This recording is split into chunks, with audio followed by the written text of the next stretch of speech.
कहानियाँ। अनोखा दहेज।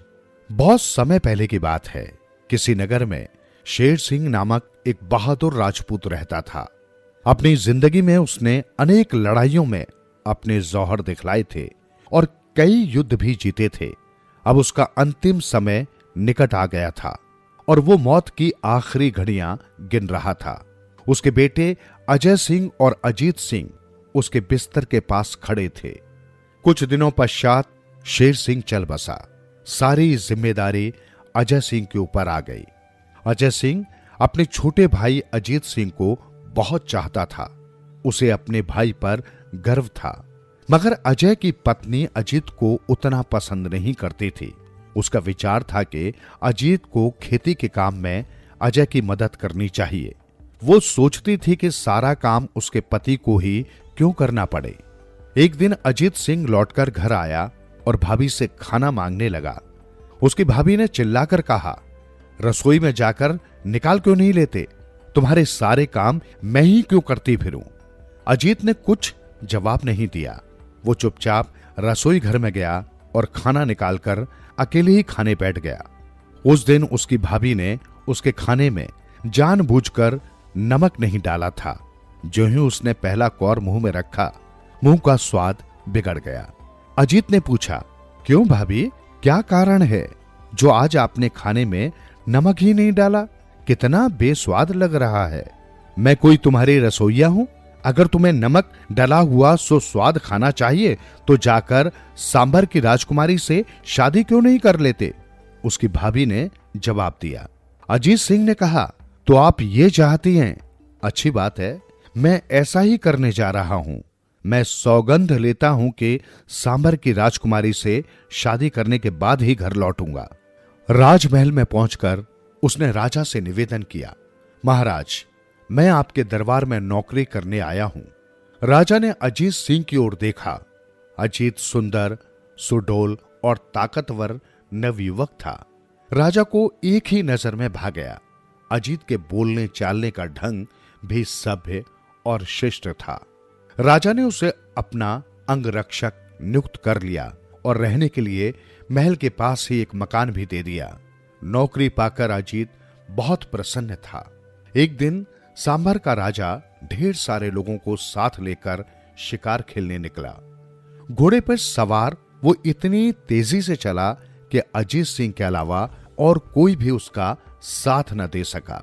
राजा और अजीत तरह तरह के जानवरों का पीछा करते हुए जंगल में बहुत दूर निकल गए। अब तक राजा बहुत थक गया था। वो सुस्ताने के लिए एक पेड़ के नीचे बैठ गया। थोड़ी ही देर में उसे नींद आ गई। जंगल में बहुत ही खतरनाक जंगली जानवर थे, इसलिए अजीत सिंह तलवार म्यान से निकालकर राजा की पहरेदारी करने लगा। अचानक सामने की झाड़ियों में से एक चीता निकला। राजा की नींद खुल गई। वो उठकर बैठ ही रहा था कि चीते ने उसकी ओर छलांग लगा दी, मगर अजीत सिंह बला की फुर्ती से झपटा और चीते से भिड़ गया। दोनों जान की बाजी लगाकर लड़ने लगे। थोड़ी देर की भयानक लड़ाई के बाद अजीत सिंह ने चीते को मार गिराया, लेकिन उसके मरते ही खुद बेहोश होकर जमीन पर गिर पड़ा। कई दिन तक अजीत की हालत में कोई सुधार नहीं हुआ। लोग ये सोचने लगे कि वो बचेगा नहीं। राजा रानी उसे बहुत चाहने लगे थे। उन्हें अजीत सिंह की बड़ी चिंता थी। उनके अलावा राजकुमारी को भी उसकी उतनी ही फिक्र होने लगी थी, क्योंकि इतने दिनों में उसे भी अजीत से प्यार हो गया था। कुछ दिन बाद अजीत स्वस्थ हो गया। चारों ओर खुशी की लहर सी दौड़ गई। एक दिन राजा ने अजीत सिंह को अपने पास बुलाकर कहा, अजीत, मुझे बचाने के लिए तुमने अपनी जिंदगी की बाजी लगा दी। इसके लिए मैं तुम्हें किस तरह धन्यवाद दूं समझ में नहीं आता। अजीत ने जवाब दिया, महाराज, मैंने तो अपने कर्तव्य का निर्वाह किया है। मैं तो भविष्य में भी खुशी से ऐसा करने को तैयार हूं। अपने बहादुर अंगरक्षक की बात से राजा बहुत प्रसन्न हुआ।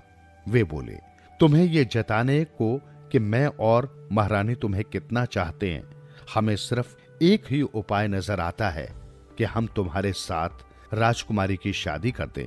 क्या तुम्हें ये मंजूर होगा? महाराज, ये तो मेरे लिए बड़े सम्मान की बात है। आपकी इस कृपा के लिए मैं आपका बहुत आभारी हूं।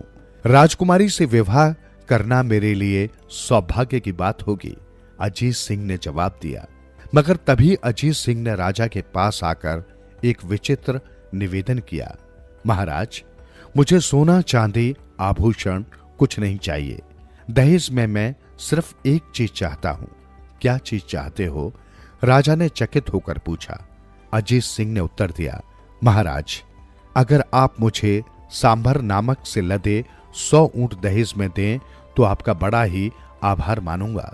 इस अजीब मांग से राजा और रानी दोनों ही बड़े चकित हुए, परंतु जब अजीत सिंह ने नमक का ही दहेज लेने पर जोर दिया तो वे भी मान गए। अजीत सिंह को घर छोड़े कई वर्ष बीत चुके थे। जैसे ही अजय सिंह को पता लगा कि उसका छोटा भाई घर वापस आ रहा है, वैसे ही वो दौड़ा दौड़ा उससे मिलने पहुंचा। दोनों भाई गले मिले तो खुशी के कारण उनकी आंखें छलछला आईं। इसके बाद अजीत अपनी दुल्हन को लेकर भाभी के पास आया। भाभी के पैर छूकर उसने कहा, ये मेरी पत्नी है, सांभर की राजकुमारी। ये घर के सारे कार्यों में आपकी सहायता करेगी। इसके अलावा दहेज में मुझे इतना नमक मिला है कि जीवन भर खत्म नहीं होगा। ये सुनकर अजीत की भाभी रोने लगी। उसे वर्षों पूर्व कही गई बात याद आ गई और उसे बहुत अफसोस था। उसने बड़े ही प्रेम से राजकुमारी बहू का स्वागत किया। उसे इस बात की प्रसन्नता थी कि जो कुछ भी हुआ उसका अंत भला ही हुआ। शिकारी बन गया देवता। किसी जंगल में एक बहुत बड़ा सरोवर था। उस जंगल के सभी पशु उसी सरोवर में जल पीने के लिए आया करते थे। एक दिन एक शिकारी उस सरोवर के पास आया। उसने सरोवर में उतरकर हाथ मुंह धोए और जल पिया। शिकारी कई दिन का भूखा था। उसने सोचा, जंगल के पशु इस सरोवर में जल पीने के लिए अवश्य आएंगे, यहाँ मुझे सरलता से शिकार मिल जाएगा। ऐसा सोचकर वो शिकारी एक वृक्ष पर चढ़कर बैठ गया। थोड़ी देर बाद एक हिरनी सरोवर पर जल पीने के लिए आई। हिरनी को देखकर शिकारी ने उसे मारने के लिए अपने धनुष पर बाण चढ़ा लिया। हिरनी ने उसे धनुष पर बाण चढ़ाते देख लिया। ये देखकर वो भयभीत हो गई। वो शिकारी से बोली, भाई शिकारी, मैं जानती हूं कि अब मैं भागकर तुम्हारे वाण से नहीं बच सकती, किंतु तुम मुझ पर दया करो। मेरे 2 छोटे छोटे बच्चे हैं जो मेरे लौटने की राह देख रहे होंगे। तुम मुझे कुछ समय के लिए यहाँ से चले जाने दो। मैं तुम्हें वचन देती हूँ कि अपने बच्चों को दूध पिलाकर और उन्हें अपनी साथिन हिरनी को सौंपकर तुम्हारे पास जरूर लौट कर आऊंगी। शिकारी हंसा।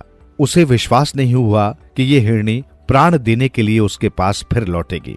लेकिन फिर उसने सोचा, जब ये इस प्रकार का वचन दे रही है तो इसे छोड़ देना चाहिए। मेरे भाग्य में होगा तो मुझे कोई दूसरा शिकार मिल जाएगा। ऐसा सोचकर उसने हिरनी को जाने दिया। थोड़ी ही देर में बड़े बड़े सींगों वाला एक सुंदर काला हिरण वहां पानी पीने के लिए आया। शिकारी ने उसे मारने के लिए अपने धनुष पर बाण चढ़ाया तो हिरण ने देख लिया। वो बोला, भाई शिकारी, अपनी हिरनी और बच्चों से अलग हुए मुझे बहुत देर हो गई है। वे सब घबरा रहे होंगे। मैं उनके पास जाकर उनसे मिल लूं और उन्हें समझा दूं, फिर मैं तुम्हारे पास अवश्य लौट आऊंगा। इस समय दया करके मुझे जाने दो।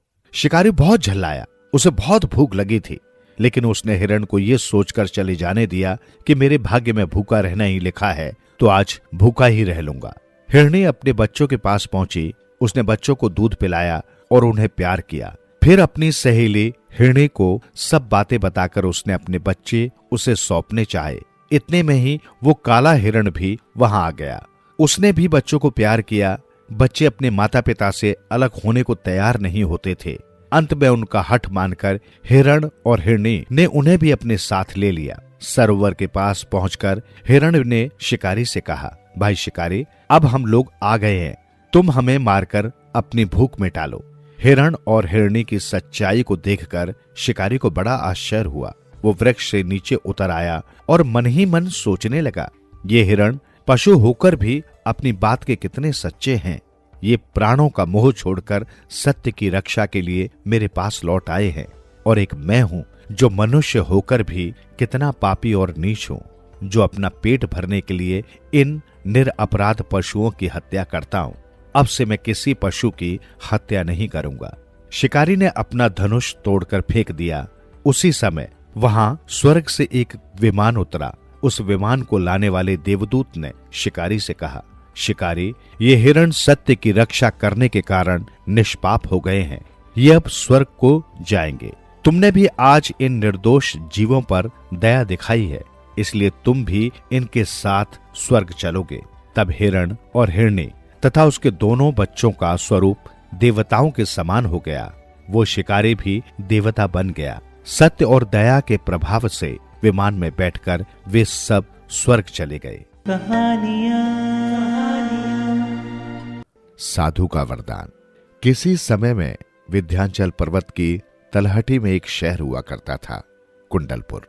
वहां का राजा भद्रसेन बहुत ही धार्मिक प्रवृत्ति का एक उदार हृदयी व्यक्ति था, पर बेचारा था निसंतान। उसके यहां कोई औलाद नहीं थी। एक दिन राजा उदास भाव से महल के बाहर एक बगीचे में बैठा हुआ था। तभी एक तेजस्वी साधु उसके पास पहुंचा। उसने कुछ दिन राजा से उस बगीचे में ठहरने की अनुमति मांगी। राजा ने कहा, खुशी से यहां ठहरिए महाराज, ये तो मेरा सौभाग्य है जो आप जैसे संत के दर्शन हुए। राजा ने साधु की खूब सेवा की। कुछ दिन बाद जब साधु चलने के लिए तैयार हुआ तो उसने राजा से कहा, राजन, मुझे तुम्हारे दुख का एहसास है। मैं जानता हूं तुम औलाद न होने के कारण बहुत दुखी रहते हो, किंतु तुम चिंता मत करो। शीघ्र ही तुम्हारे घर में एक पुत्र का जन्म होगा जो धीर, वीर और बहुत पराक्रमी होगा, किंतु उसकी आयु अधिक नहीं होगी।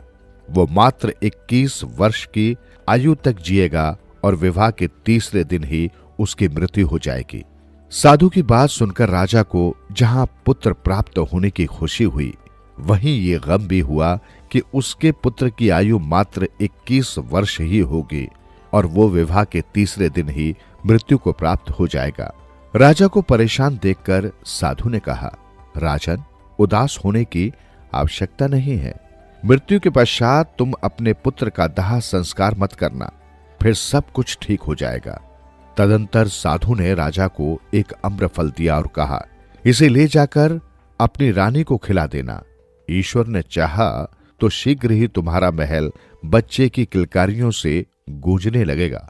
कुछ समय बाद रानी की कोख से एक पुत्र रत्न पैदा हुआ। राजा भद्रसेन की खुशी का ठिकाना न रहा। उसने पुत्र होने की खुशी में खूब दान दिया। महीनों तक लंगर चलता रहा। नगर के ही नहीं, बाहर से भी गरीब लोग वहां आकर भोजन प्राप्त करते रहे। राजा ने अपने बेटे का नाम रखा सुकुमार। एक एक करके कई वर्ष बीत गए।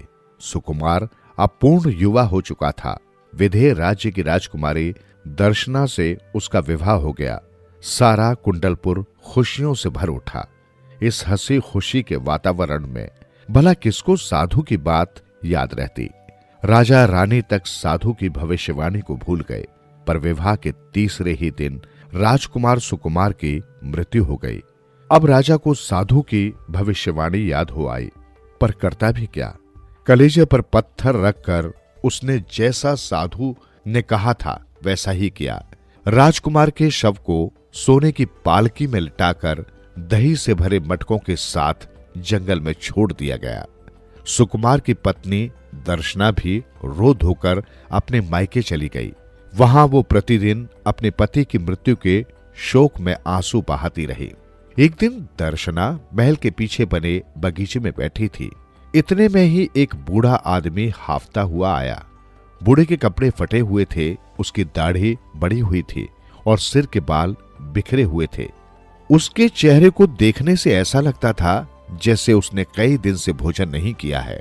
राजकुमारी दर्शना के पास आकर उसने अपनी जेब से सोने की एक जंजीर निकाली और बोला, राजकुमारी, ये जंजीर रख लो और मुझे भरपेट भोजन करवा दो। राजकुमारी जंजीर को पहचान गई। ये जंजीर तो उसके पति की पालकी में लगी हुई थी। उसने बूढ़े से उस जंजीर के विषय में पूछा तो बूढ़े ने डरते डरते उसे बताया, एक दिन मैं घने जंगल से होकर गुजर रहा था। वहां मैंने देखा कि कोई व्यक्ति एक पालकी में सोया पड़ा है। मैं उसी पालकी से ये जंजीर तोड़कर लाया हूं। अच्छा बूढ़े बाबा, भोजन तो मैं तुम्हें कराई देती हूं, किंतु तुम्हें मेरे साथ चलकर उस स्थान को बताना होगा जहां तुमने वो पालकी रखी देखी थी। राजकुमारी दर्शना ने कहा। बूढ़ा बोला, बेटी वो राक्षसों का जंगल है, तुम वहां मत जाओ। वहां जो कोई भी व्यक्ति जाता है, यदि राक्षसों ने उसे देख लिया तो वे उसे मारकर खा जाते हैं। बहुत ही खतरनाक इलाका है वो। कुछ भी हो, मैं उस पालकी को जरूर देखूंगी, राजकुमारी दर्शना ने निश्चयात्मक स्वर में कहा। बूढ़े ने राजकुमारी को बार बार समझाया कि वो उस जंगल में जाने की हट छोड़ दे, किंतु राजकुमारी दर्शना अपनी जिद पर अड़ी रही। अब तो बूढ़ा विवश हो गया। पहले उसने राजकुमारी द्वारा मंगवाया हुआ भोजन खाया और फिर चल पड़ा उसके साथ उस जंगल की ओर। काफी दूर चलने के बाद दोनों जंगल में उस जगह पहुंच गए जहां पालकी रखी हुई थी। राजकुमारी को वहां पहुंचकर बूढ़ा तो तत्काल वहां से लौट गया। राजकुमारी दर्शना कुछ झाड़ियों के पीछे छिपकर बैठ गई। रात हुई तो वो राक्षस और राक्षसियां आई। एक राक्षसी उनकी सरदार थी। उसने राजकुमार के पैर के पास रखी छड़ी उठाई और उसके सिर के पास रख दी। तत्काल ही राजकुमार उठकर बैठ गया। आधी रात तक राक्षस और राक्षसियां वहां नाचते गाते रहे। उन्होंने राजकुमार को सुंदर सुंदर फल लाकर खिलाए। फिर राजकुमार को सुलाकर छड़ी उसके पैर की तरफ रख दी। इसके बाद वो राक्षस चले गए। राजकुमार फिर से पहले की तरह निर्जीव हो गया। 2 दिन तक राजकुमारी दर्शना छिपकर उनका ये कार्य देखती रही। वो ध्यान से गौर करती रही कि राक्षस कब आते हैं और कब जाते हैं। तीसरे दिन जैसे ही राक्षस गए, दर्शना जाकर वो छड़ी राजकुमार के माथे से सटा दी। राजकुमार जीवित हो उठा। अपनी पत्नी दर्शना को सामने पाकर वो बहुत खुश हो गया। फिर राजकुमार के दिमाग में एक बात आई। उसने पालकी से थोड़ी दूर जमीन के नीचे एक आदमी के छिपने योग्य एक जगह तैयार की। जब राक्षसों के आने का समय होता तो दर्शना उस गुप्त जगह में छिप जाती। काफी समय इसी प्रकार बीत गया। एक दिन राजकुमार ने अपनी पत्नी दर्शना से कहा, मेरी पालकी के नीचे 2 मटकों में दही रखी है। तुम उनमें से एक मटका निकाल लो और सीधे मेरे पिता के राज में पहुंच जाओ। राजकुमार ने उसे वहां पहुंचने का मार्ग भी समझा दिया। राजकुमारी दर्शना वेश बदलकर अपनी ससुराल में जा पहुंची। आवाज लगाने पर राजकुमार की मौसेरी बहन नीलिमा बाहर आई। दर्शना ने उससे कहा, ये दही से भरा हुआ मटका आप रख लीजिए और मुझे 4-5 दिन के लिए कोई कोठरी दे दीजिए। मेरी तबीयत ठीक नहीं है। नीलिमा ने अंदर जाकर रानी से ये बात कही। रानी मान गई। दूसरे ही दिन दर्शना ने एक पुत्र को जन्म दिया। इस पर नीलिमा ने रानी से कहा, मौसी, इस दही वाली को अपने ही घर में रख लो, इसे जाने मत देना। बेचारी ने न जाने कितने कष्ट सहकर तो इस संतान को जन्म दिया है।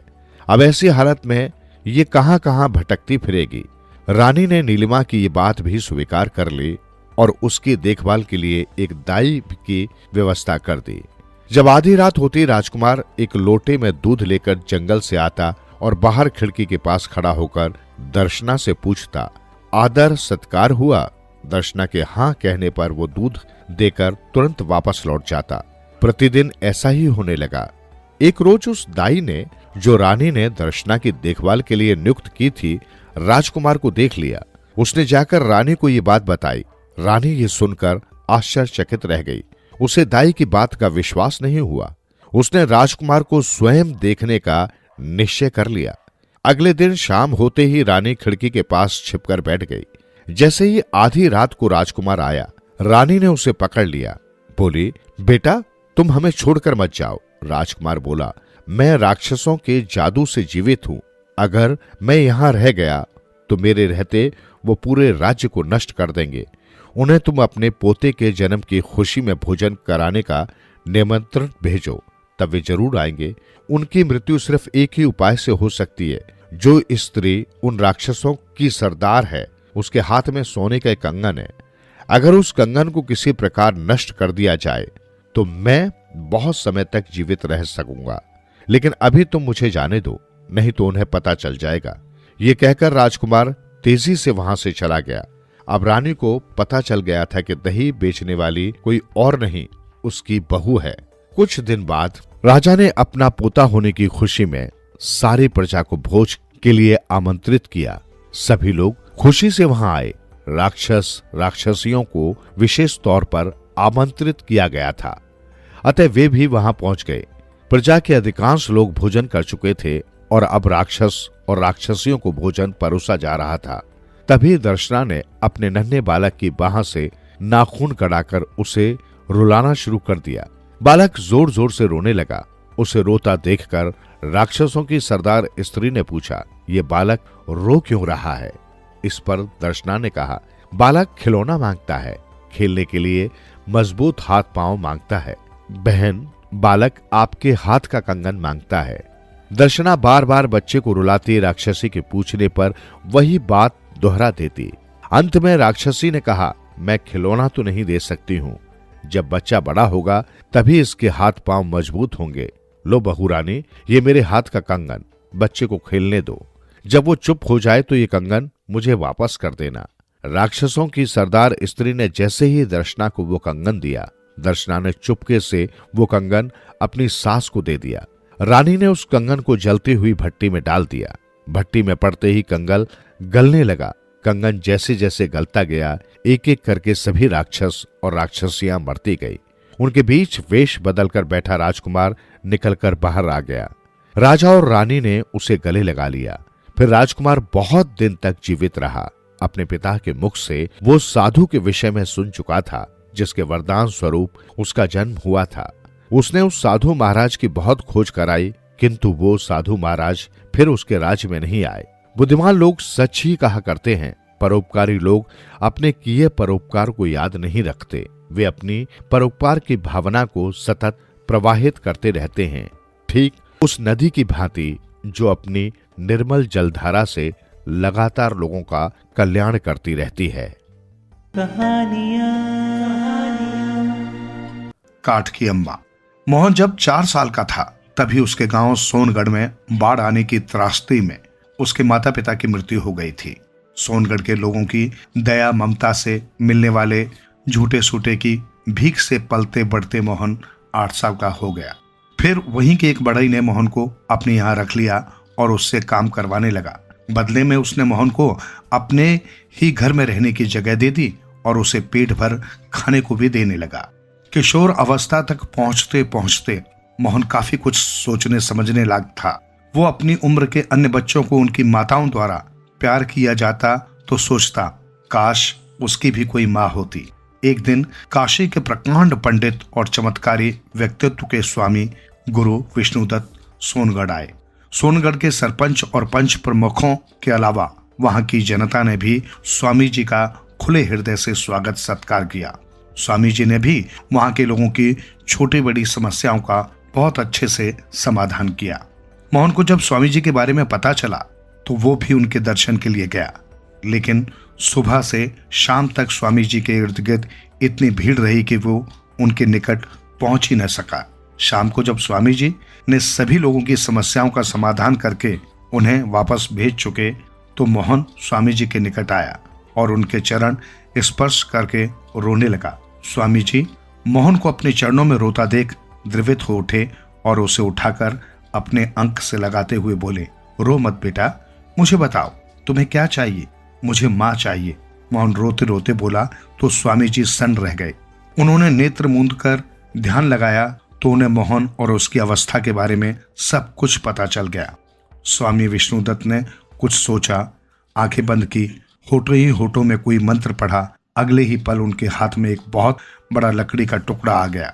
स्वामी विष्णुदत्त उस लकड़ी के टुकड़े को मोहन की ओर बढ़ाते हुए बोले, ये मंत्र सिद्ध काठ का टुकड़ा है, यूं समझो जादुई काठ का टुकड़ा।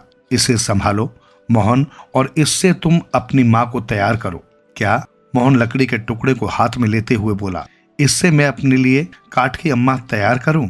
हाँ, तुम्हें जैसी माँ चाहिए वैसी ही काठ की अम्मा तैयार करो। ये तुम्हारे ऊपर है कि तुम अपनी काठ की अम्मा कितनी सुंदर या बदसूरत तैयार करते हो। तुम्हारी कल्पना में तुम्हारी माँ जैसी होनी चाहिए। तुम कोशिश करोगे तो वैसी ही काठ की अम्मा तैयार हो जाएगी। और कहते कहते स्वामी विष्णुदत्त गंभीर हो गए और फिर मोहन की आंखों में झांकते हुए बोले, तुम्हारी काठ की अम्मा तुमसे प्यार भी करेगी और तुमसे बातें भी करेगी। वो बिल्कुल असली माँ जैसी बन जाएगी। तुम उसे कुछ खिलाओगे तो खाएगी भी और आवश्यकता पड़ने पर तुम्हें सलाह भी देगी। लेकिन सिर्फ 1 माह तक। 1 महीने बाद वो काठ की अम्मा लकड़ी की एक सुंदर तस्वीर में बदल जाएगी। इसलिए इस काठ के टुकड़े पर माँ की बहुत सुंदर तस्वीर बनाना। इसके बाद स्वामी विष्णुदत्त ने मोहन को छेनी, हथौड़ी और एक चाकू भी दिया और बोले, लकड़ी के इस टुकड़े को काठ की अम्मा का आकार देने के लिए तुम्हें इन औजारों की जरूरत पड़ेगी, इन्हें रख लो। लकड़ी का टुकड़ा और औजारों को लेकर मोहन अपने घर चला गया और उसी दिन से उसने उस लकड़ी के टुकड़े को छेनी, हथौड़ी और चाकू से एक स्त्री का रूप का आकार देना आरंभ कर दिया। कई दिनों के निरंतर परिश्रम के बाद मोहन ने उस लकड़ी के टुकड़े को काठ की एक औरत का स्वरूप दे दिया। फिर उसने सोचा कि इस औरत को काठ की अम्मा बनाने के लिए कुछ रंगों का भी प्रयोग किया जाए। बाजार से कुछ रंग लाने के लिए वो घर के द्वार तक पहुंचा ही था कि उसके कानों में आवाज आई, रुक जा बेटा। मोहन चौंक कर पलटा तो ये देख हक्का बक्का रह गया कि काठ की अम्मा उससे बात कर रही थी और उसकी वस्त्रों में खुद ब खुद रंग उभर आए थे। मोहन की खुशी का ठिकाना नहीं रहा। वो पलटा और दौड़कर काठ की अम्मा से लिपट गया। मोहन, अब तुम्हें अपने जीवन यापन के लिए कोई और नया काम सीखना चाहिए। इसके लिए तुम्हें ये गांव छोड़कर किसी कस्बे या शहर में जाना चाहिए, काठ की अम्मा ने कहा। पर माँ, मैं तो कभी सोनगढ़ के बाहर गया ही नहीं, यहाँ से कहाँ जाऊं? ये मेरी समझ से बाहर है। मोहन ने कहा, तू अपने कपड़े और जरूरी सामान एक झोले में रख ले और मेरे साथ चल, काठ की अम्मा ने कहा। मोहन ने अम्मा की बात मानकर तैयारी कर ली और उसी शाम काठ की अम्मा को साथ ले सोनगढ़ से बाहर चल दिया। सोनगढ़ से 10 कोस आगे दयानगर नाम का एक खूबसूरत शहर था। मोहन अपनी काठ की अम्मा के साथ दयानगर पहुंचा तो काठ की अम्मा ने उससे कहा, यहाँ 10 कदम आगे एक कलाकार का घर है, वहां रुक जाना। 10 कदम मोहन रुका तो काठ की अम्मा ने कहा, सामने जो घर है उसका दरवाजा खटखटाओ। मोहन ने आगे बढ़कर दरवाजा खटखटाया। कुछ ही क्षणों बाद एक अत्यंत बूढ़े व्यक्ति ने दरवाजा खोला और खोलते ही बोला, बहुत देर कर दी मोहन बेटा, मैं कब से तुम्हारा इंतजार कर रहा था। मेरा इंतजार? मोहन आश्चर्यचकित होते हुए बोला तो वो बूढ़ा व्यक्ति मुस्कुराया। हाँ मेरे दोस्त, स्वामी विष्णुदत्त ने मुझे बताया था कि आज तुम मेरे पास आओगे। मोहन समझ गया कि जिन गुरु विष्णुदत्त जी ने उसे काठ का टुकड़ा दिया था और उससे काठ की अम्मा बनाने को कहा था, उन्हीं की कृपा और चमत्कार से वो उस बूढ़े व्यक्ति के द्वार तक पहुंचा था। वो बूढ़ा व्यक्ति एक शिल्पकार था। वो दुनिया में अकेला था। उसने मोहन को अपने घर का एक बड़ा हिस्सा रहने को दे दिया और उसे अपना शिष्य बनाकर उसे मिट्टी, पत्थर, लकड़ी तथा अन्य धातुओं से भांति भांति की मूर्तियां और कलाकृतियां बनाना सिखाने लगा। मोहन दिमाग का तो तेज था ही, उसमें कोई भी काम सीखने की जबरदस्त लगन थी। वो हफ्ते भर में ही बहुत सुंदर सुंदर कलाकृतियां बनाने लगा। बूढ़ा शिल्पकार मोहन के काम से उसे अच्छे पैसे देने लगा। धीरे धीरे काफी दिन बीत गए। एक दिन मोहन अपने कमरे में बैठा पत्थर की एक मूर्ति बना रहा था कि काठ की अम्मा ने अचानक उससे कहा, मोहन बेटा, आज मेरा जलेबी खाने का मन हो रहा है। काठ की अम्मा की इच्छा सुनते ही मोहन मूर्ति बनाना छोड़ उठ खड़ा हुआ। उसे काठ की अम्मा से इतना प्यार हो गया था कि वो तुरंत ही जलेबी लाने बाजार की ओर चल दिया। जब वो जलेबी लेकर लौट रहा था तो अचानक ही उसके सामने जीर्ण शीर्ण कमजोर सी एक बूढ़ी औरत आ गई और रोते हुए बोली, बेटा कुछ खाने को दे दे, बहुत भूखी हूँ। पर जलेबी मैं अपनी अम्मा के लिए ले जा रहा हूँ, तुम्हें कैसे दे दूं? बूढ़ी पुकारती रही। मोहन उसे अनदेखा करके अपने घर पहुंचा तो ये देखकर हतप्रभ रह गया कि उसकी काठ की अम्मा एक तरफ पड़ी लंबी लंबी सांसें ले रही थी और उसका चेहरा बिल्कुल उस बूढ़ी जैसा दिख रहा था जिसे वो धक्का देकर भाग आया था। माँ माँ, क्या हुआ तुम्हें? मोहन चिल्लाया। काठ की अम्मा कुछ नहीं बोली। उसने हाथ से दरवाजे की ओर इशारा किया और आंखें मूंद ली। मोहन की समझ में कुछ नहीं आया कि काठ की अम्मा को क्या हो गया, पर उसका चेहरा हूबहू उस बूढ़ी जैसा हो रहा था जिसे कुछ खाने के दिए बिना धक्का देकर मोहन आया था। अचानक मोहन जलेबी का दोना साथ लिए पलट कर भागा। शीघ्र ही वो उस स्थान पर पहुंच गया जहां उसके धक्का देने से भूखी बूढ़ी औरत अभी भी गिरी हुई थी। मुझे माफ कर दे माँ, ये ले जलेबी खाकर अपनी भूख मिटा ले। मोहन उस बूढ़ी को सहारा देकर उठाते हुए बोला और उसे अपने हाथ से जलेबी खिलाने लगा। बूढ़ी भिखारिन मोहन को आशीष देने लगी। सारी जलेबियां उस बूढ़ी को खिलाने के बाद मोहन जब घर पहुंचा तो उसने देखा कि काठ की अम्मा मुस्कुरा रही थी और अब उसका चेहरा फिर से पहला जैसा नजर आने लगा था। कुछ समझा मोहन? काठ की अम्मा ने मोहन से कहा। नहीं माँ, मैं कुछ नहीं समझा। अचानक तुम्हारा चेहरा उस बूढ़ी भिखारिन जैसा क्यों हो गया था? मोहन ने बेचैन होकर पूछा। काठ की अम्मा हंसी और बोली, ये दुनिया बहुत बड़ी है मोहन। मानो तो इस दुनिया में सभी अपने हैं और न मानो तो कोई अपना नहीं। अगर तुम हर बूढ़ी औरत में माँ और हम उम्र में बहन ढूंढोगे तो दुनिया में सब अपने नजर आएंगे और तुम्हें हर तरफ अपना परिवार नजर आएगा। लेकिन तुम सिर्फ अपने बारे में स्वार्थी होकर सोचोगे तो तुम सदा खुद को अकेला पाओगे। इसलिए हमेशा लोगों की मदद करो, दूसरों को खुश रखो। खुशी खुद ब खुद तुम्हारे पास आएगी। अब मैं हमेशा के लिए तुमसे दूर जा रही हूँ, मेरा समय पूरा हो गया। इतना कहने के साथ ही काठ की अम्मा काठ के टुकड़े पर एक खूबसूरत तस्वीर के रूप में बदल गई। मोहन समझ गया कि काठ की अम्मा को उसके पास रहते रहते 1 महीना पूरा हो गया है। अभी मोहन आश्चर्य और दुख के झटके से उबर भी नहीं पाया था कि उसके शिल्पकार गुरु ने उसके कमरे के द्वार पर आकर कहा, मोहन, आज दयानगर के दयालु महाराज दीनानाथ अपनी माताजी की एक तस्वीर बनवाने के लिए आए हैं। मेरा स्वास्थ्य ठीक नहीं है, इसलिए अब शिल्पकार गुरु की बात पूरी भी नहीं हुई थी कि राजा दीनानाथ ने मोहन के कमरे में प्रवेश किया और बड़ी विनम्रता से बोले, कलाकार मोहन, मुझे अपनी माताजी की और राजा दीनानाथ की बात भी अभी अधूरी रह गई। वो फटी फटी आंखों से मोहन की काठ की अम्मा की तस्वीर देख रहे थे। कुछ पलों तक तस्वीर देखते रहने के बाद उनके होठों से स्वर फूटा, अरे तुमने तो मेरी माताजी की तस्वीर पहले से ही बना रखी है। आश्चर्य, तुमने मेरी माताजी को कब देखा? वो तो 1 साल से बीमार चल रही हैं, कभी घर से भी बाहर नहीं निकली। मोहन एक पल के लिए हिचकिचाया या फिर धीरे से बोला, महाराज, ये मेरी माँ की तस्वीर है। क्या बिल्कुल मेरी माँ जैसी? फिर तो आज से तुम मेरे भाई हुए। मेरे साथ राजमहल चलो।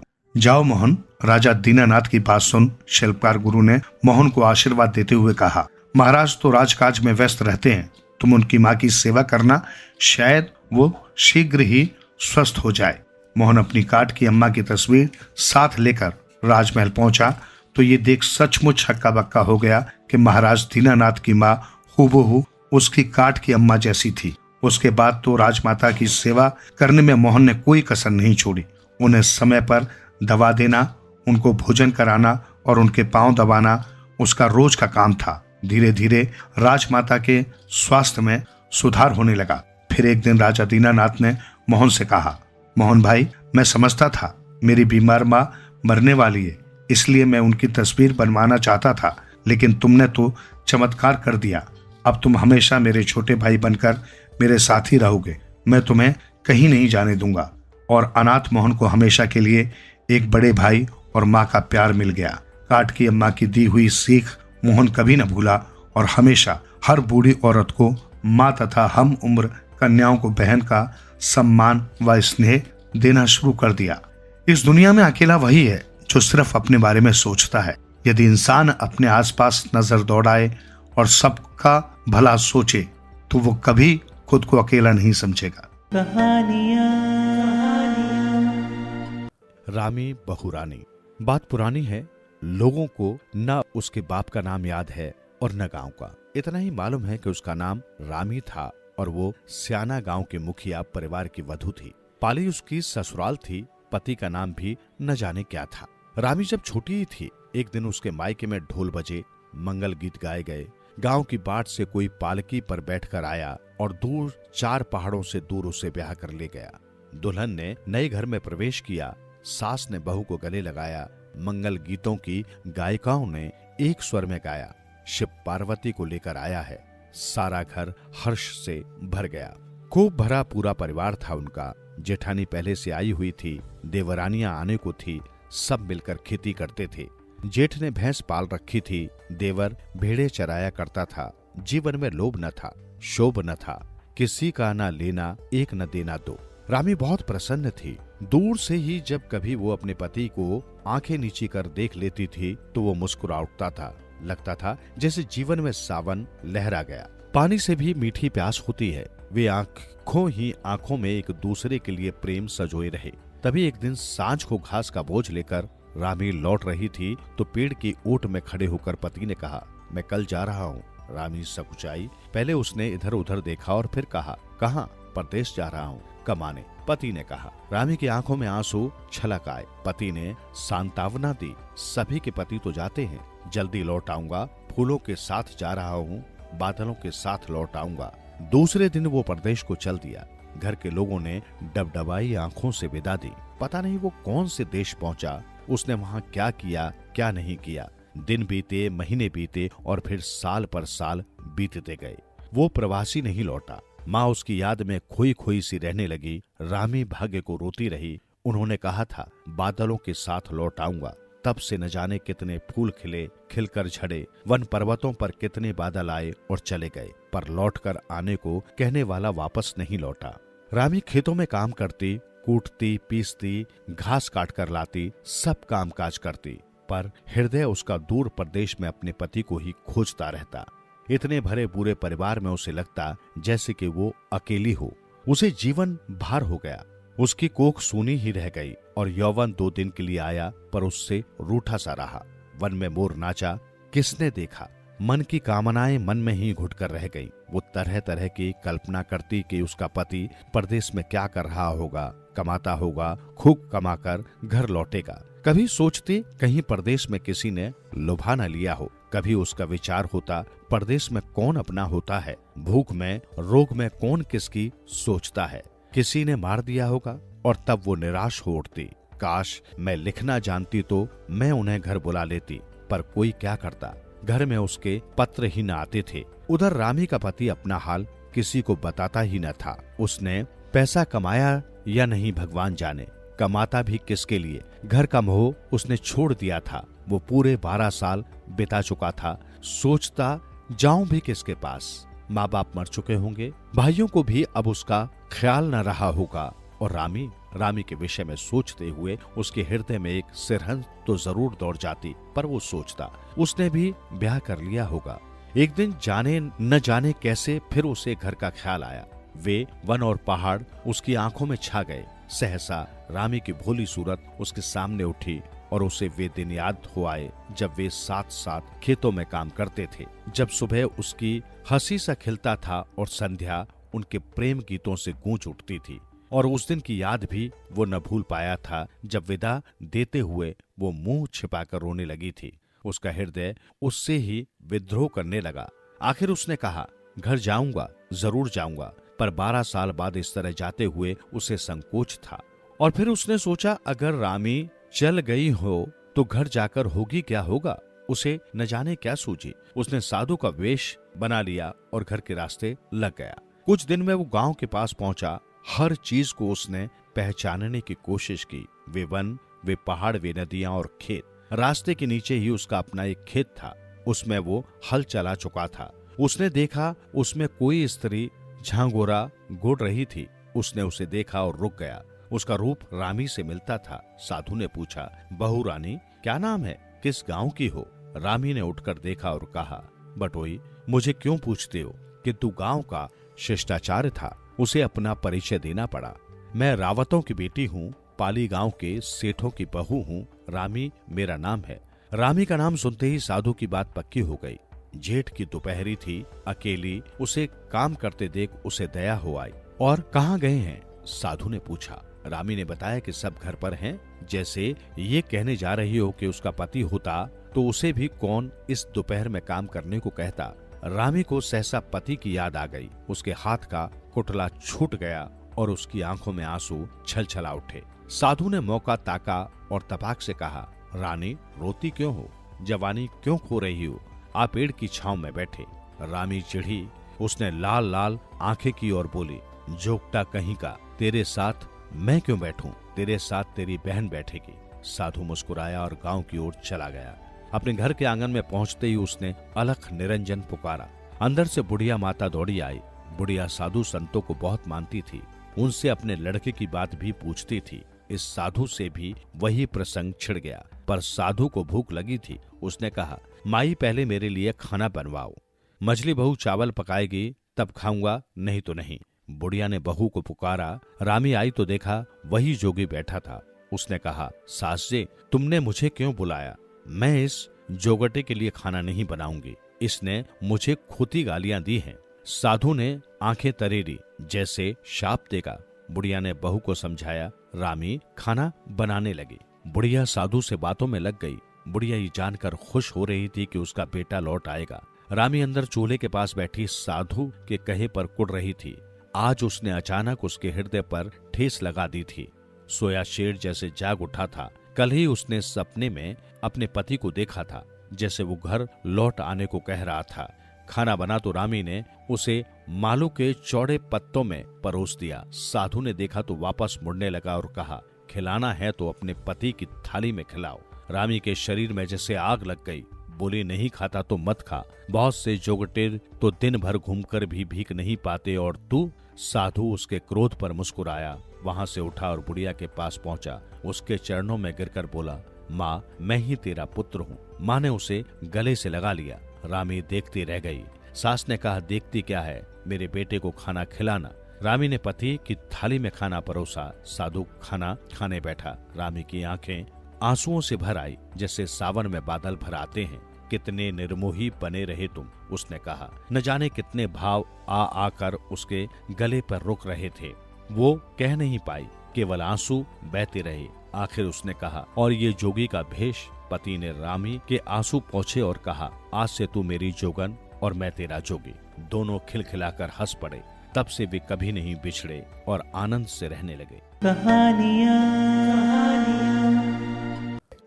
सिर पर पैर रखकर भागना।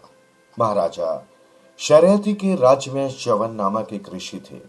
महर्षि च्यवन को प्राणायाम व योग अभ्यास में महारत हासिल थी। अपने अखंड जप तप तथा अटूट साधना के बल पर उनके अंदर इतना तेज था कि मनुष्य तो मनुष्य, देवता भी उनकी तेजस्विता के समक्ष नतमस्तक हो जाते थे। वे अपनी साधना के लिए अपने आश्रम तथा उसके आसपास किसी भी स्थान का चयन कर लेते और वर्षों तक तपस्या में लीन ही रहते। एक बार महर्षि अपने आश्रम के समीप एक स्थान पर ध्यान लगाकर बैठ गए। ऐसे ही बहुत समय बीत गया। एक ही स्थान पर बैठे बैठे तपस्या के परिणाम स्वरूप उनके ऊपर धूल मिट्टी की परत दर परत चढ़ती चली गई। कुछ समय बाद उनके शरीर ने मिट्टी के छोटे टीले का रूप ले लिया और उसमें दीमकों तथा चींटियों ने अपने घर बना लिए।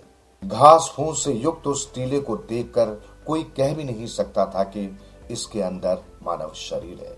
महर्षि च्यवन के आश्रम वासियों को इस बात का ज्ञान न था कि वे इस समय कहाँ हैं, क्योंकि वे कभी भी कहीं भी तपस्या में लीन हो जाते थे। एक दिन महाराजा शर्यती अपने परिवार तथा लाभ लश्कर सहित अपने राज्य और प्रजा की स्थिति की समीक्षा करने भ्रमण के लिए निकले। इसी प्रकार भ्रमण करते करते महाराज शर्यती महर्षि च्यवन के आश्रम में पहुंचे।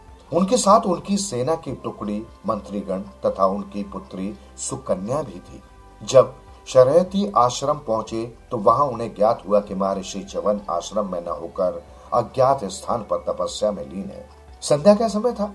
शर्यती तथा उनके साथी थकान से चूर थे, अतः महर्षि के लौटने की प्रतीक्षा करने का विचार कर सभी लोगों ने आश्रम में ही अस्थायी पड़ाव डाल दिया। महाराजा शर्यती की पुत्री सुकन्या अपने नाम के अनुरूप ही अभी सुकुमारी ही थी। उसे यौवन में कदम रखे अभी कुछ ही समय हुआ था। अल्हड़ता तथा चंचलता उसमें कूट कूट कर भरी थी। जिस समय महाराज शर्यती तथा अन्य सभी लोग विश्राम कर रहे थे, उसी समय वह अपनी सहेलियों के साथ आश्रम के वन उपवनों में अटखेलियां करने लगी। खेलते खेलते सुकन्या अपनी सखी सहेलियों से बिछड़ गई। वह भटकते भटकते उस स्थान पर पहुंच गई जहां महर्षि ध्यान लगाए बैठे थे। उस मिट्टी के टीले पर कतारबद्ध होकर ऊपर नीचे घूमती चींटियों को देख राजकुमारी बड़ी आश्चर्यचकित हुई और उन्हें ध्यान से देखने लगी। तभी उसकी दृष्टि टीले के भीतर भाग में चमकती दो विचित्र वस्तुओं पर जा पड़ी। सुकन्या उन विचित्र वस्तुओं को अपलक निहारती रही, फिर उनसे ये जानने के लिए कि ये क्या है, वहीं पास में पड़ी सूखी लकड़ी उठाकर उन्हें कुरेद दिया। सुकन्या के ऐसा करते ही उन चमकती वस्तुओं की चमक विलुप्त हो गई और उनमें से रक्त की धारा फूट पड़ी। ये देख सुकन्या घबरा गई और वहां से सिर पर पैर रखकर भाग निकली। शीघ्र ही वो अपनी सहेलियों से जा मिली और आश्रम पहुंच गई। उसने अनजाने भय की आशंका से इस घटना का जिक्र किसी से नहीं किया। वास्तव में सुकन्या ने जिस अनजानी वस्तुओं को टहनी से कुरेदा था, वो महर्षि च्यवन की आंखें थी, जिन्हें सुकन्या ने अनजाने में फोड़ दिया था। ऐसा होने के बाद से आश्रम में ठहरे शर्यती और उनके सैनिकों की दशा बिगड़ने लगी। सभी लोग पेट दर्द से कराहने लगे, यहाँ तक कि उनके साथ आए हाथी घोड़े भी उधर पीड़ा से इधर उधर भागने लगे। एकमात्र सुकन्या ही ऐसी थी जो इस पीड़ा से अनजान थी। महाराजा शर्यती तथा उनके मंत्री गणों को अचानक हुई इस उदर पीड़ा का रहस्य समझ में न आया। सभी ने सोचा हो न हो हम में से किसी से कोई भयंकर अपराध हुआ है, जिसके फलस्वरूप हमें ये दुख झेलना पड़ रहा है। अभी सब लोग इस संकट से मुक्ति पाने का उपाय सोच ही रहे थे कि धूल मिट्टी से लथपथ महर्षि च्यवन आते दिखाई पड़े। उनकी आंखों से खून निकल रहा था। समीप आकर महर्षि च्यवन ने राजा शर्यती से कहा, राजन, तुम्हारी पुत्री ने तपस्या में लीन मुझ निर्दोष की आंखें फोड़ मेरी तपस्या भंग करने का अपराध किया ही है। साथ ही मुझे अंधा बनाकर धर्म की जो हानि की है, उसका उपाय अब तुम्हें ही करना होगा। अन्यथा इस अपराध के परिणाम स्वरूप जो उदर पीड़ा तुम सभी सह रहे हो, उससे तुम्हें कभी भी मुक्ति नहीं मिलेगी। शर्यती ने महर्षि च्यवन के समक्ष हाथ जोड़कर कहा, महर्षि, आप जिस प्रकार कहे मैं उपाय करने को तत्पर हो, किंतु हमें उस श्राप से मुक्ति दिलाएं। आप मेरी पुत्री को क्षमा करें, हमें अभय दान दें। मुझे तुम्हारे उपाय की आवश्यकता नहीं है राजन।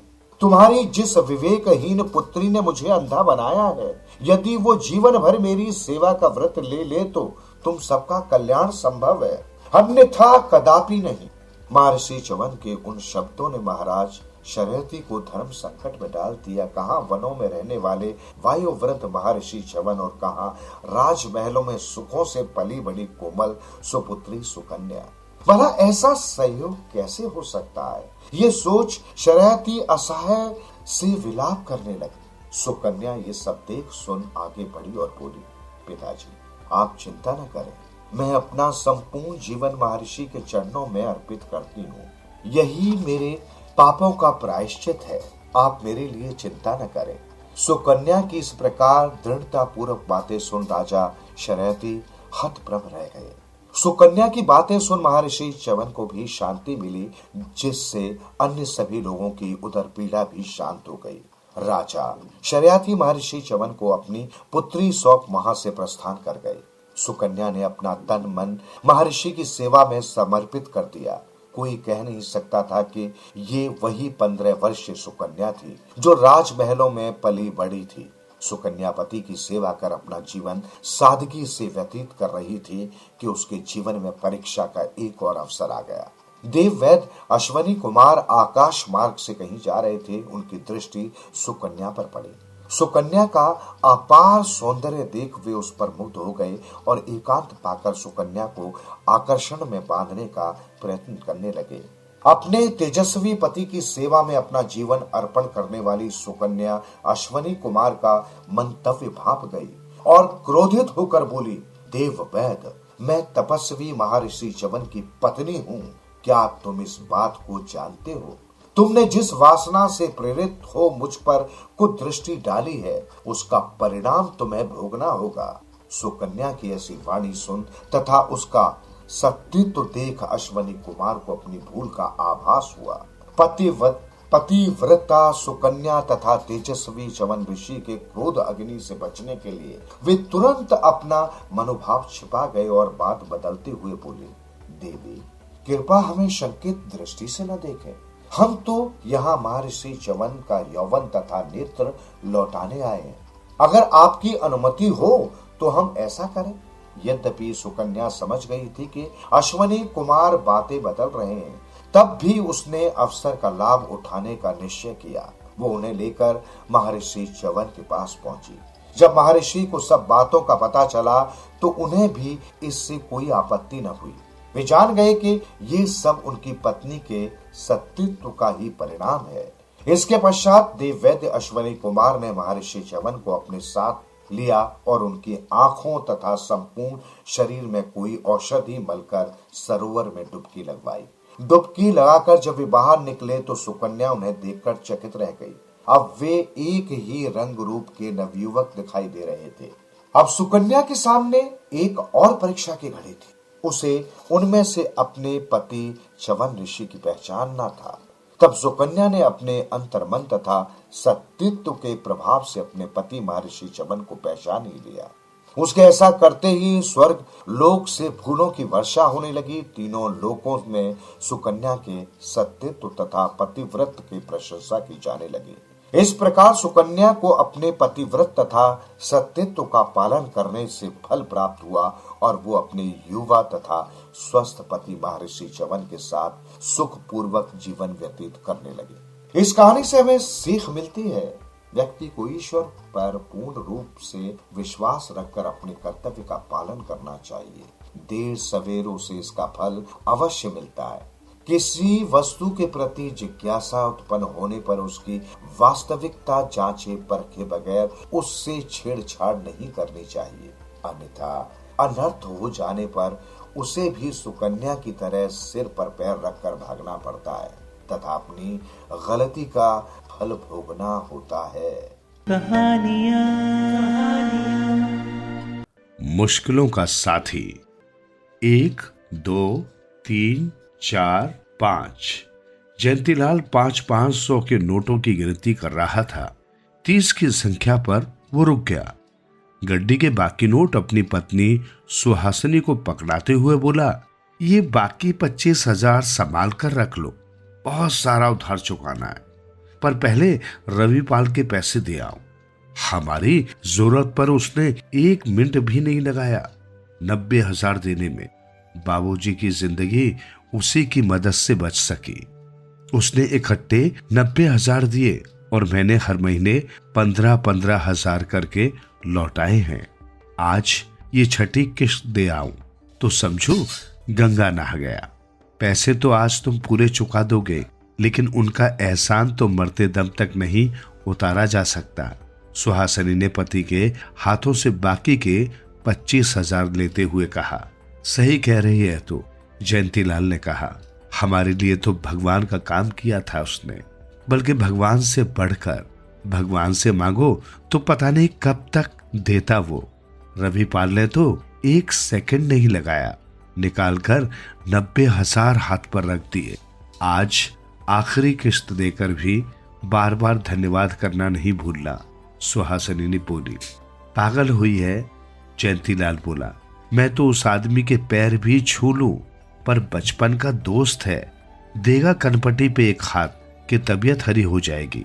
रविपाल जयंतीलाल के साथ साथ खेला बड़ा हुआ था।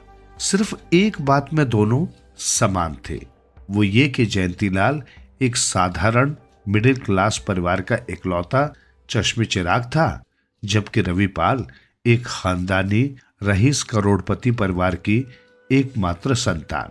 सिर्फ अपने अपने परिवार में इकलौता होने की समानता के अलावा दोनों में कुछ भी सामान्य न था। जयंतीलाल दबे रंग का, पतला दुबला, छोटे कद का इंसान था, जबकि रविपाल बेहद गोरा चिट्टा, फिल्म स्टार जैसी खूबसूरती का 6 फुटा डैशिंग स्मार्ट नौजवान। वो दिसंबर की सर्दियों के तीसरे रविवार की एक सुहानी सुबह थी। लगभग 10 बजे का समय था जब रविपाल अपने काफी बड़े ड्राइंग हॉल की एक सोफा चेयर पर बैठा, एक हाथ में चाय का कप थामे चाय की चुस्कियां लेते हुए, दूसरे हाथ में थामे अखबार की हेडलाइंस पर नजर डाल रहा था। ड्राइंग हॉल का मुहाना पूरब की ओर पड़ता था, इसलिए उसकी पारदर्शी शीशों की खिड़कियों से धूप छन छन कर भीतर आ रही थी। चाय का कप खाली हो गया तो सेंटर टेबल के मजबूत शीशदार टॉप पर कप रखते हुए रविपाल ने पत्नी को आवाज लगाई, दिव्या जी, अजी सुनती हो? कहिए रवि बाबू, चाय और चाहिए क्या? दिव्या ने ड्राइंग हॉल से सटे किचन की छोटी विंडो से झांक कर पूछा। हाँ यार, एक कप और मिल जाए तो भगवान तुम्हारा भला करे। रविपाल ने अखबार सेंटर टेबल पर रख दिया। आज फिर कोई दुख भरी खबर पढ़ ली क्या? दिव्या ने खनकती हंसी बिखेर किचन से ही पूछा। हाँ यार, लिखा है पिता के इलाज के लिए पर्याप्त धन न होने की वजह से एक 24 वर्ष के नौजवान ने आत्महत्या कर ली। रविपाल ने गहरी सांस ली। काश वो मदद के लिए तुम्हारे पास आ जाता। दिव्या ने चुटकी ली। नहीं आ सकता था। खबर नागपुर की है और हम लोग दिल्ली में हैं, रविपाल ने कहा। क्या बात बोलूं रवि बाबू? दिव्या ने कहा। हाँ बोलो। तुम है ना, अखबार पढ़ना बंद ही कर दो। जब भी अखबार में कोई दुख भरी खबर पढ़ लेते हो, दुखी हो जाते हो, और तब हमेशा तुम्हें चाय का दूसरा कप चाहिए होता है। क्या करूं, दुखी दिल को दिव्या जी की चाय से ही सुकून मिलता है। ठीक है, बनाती हूं चाय। पर रवि बाबू, आज जब मंदिर जाओ, भगवान से कहना तुम्हें एक नाजुक से दिल वाली नारी बना दे और मुझे पत्थर दिल पुरुष। जोड़ी हमारी तब भी यही रहेगी। रविपाल हंस दिया। पति पत्नी दोनों में बड़ी अच्छी अंडरस्टैंडिंग थी। दोनों खुश मिजाज थे, लेकिन रविपाल कुछ ज्यादा ही भावुक इंसान था। आजकल शायद ऐसे इंसान भगवान के कारखाने से निकलने बंद हो गए हैं। रविपाल हमेशा अपनी पत्नी को दिव्या जी कहता था और दिव्या उसे रवि बाबू। वार्तालाप रुकते ही रविपाल फिर से आज का अखबार उठाने ही वाला था कि उसकी 8 वर्षीय इकलौती बेटी सुरीली आंखें मलती हुई ड्राइंग हॉल में आई और जल्दी से पिता की गोद में बैठ गई। मैं भी चाय पीऊंगी, पिता के गले में अपनी दोनों बाहें डालते हुए वो बोली। बुरी बात, बच्चे चाय नहीं दूध पीते हैं, रविपाल ने सुरीले के गाल चूमते हुए बोला। नहीं, फिर मैंने चॉकलेट खानी है। गंदी बात, सुबह सुबह चॉकलेट नहीं खाते। जाइए, पहले ब्रश करके आइए, फ्रेश होकर आइए, फिर मम्मी आपको अंडा ब्रेड और दूध देंगी, रविपाल ने कहा।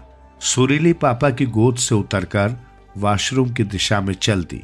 रविपाल के घर में एंट्री का पहला कमरा ड्राइंग हॉल ही था। Kitchen, dining room, reading room, bedroom सब पीछे थे। बाहर से आने वाले हर शख्स का प्रवेश ड्राइंग हॉल में ही होता था। जयंतीलाल के कदम जब ड्राइंग हॉल में पड़े, रविपाल ने सेंटर टेबल से दोबारा अखबार उठा लिया था। Good morning Ravi. जयंतीलाल की आवाज सुनते ही रविपाल ने चौंक कर मुख्य द्वार की ओर देखा और पत्नी की ओर जोर से हाँक लगाई। दिव्या जी, चाय का पानी 1 कप और बढ़ा देना, जय आया है। रविपाल जयंतीलाल को जय के संक्षिप्त नाम से पुकारता था।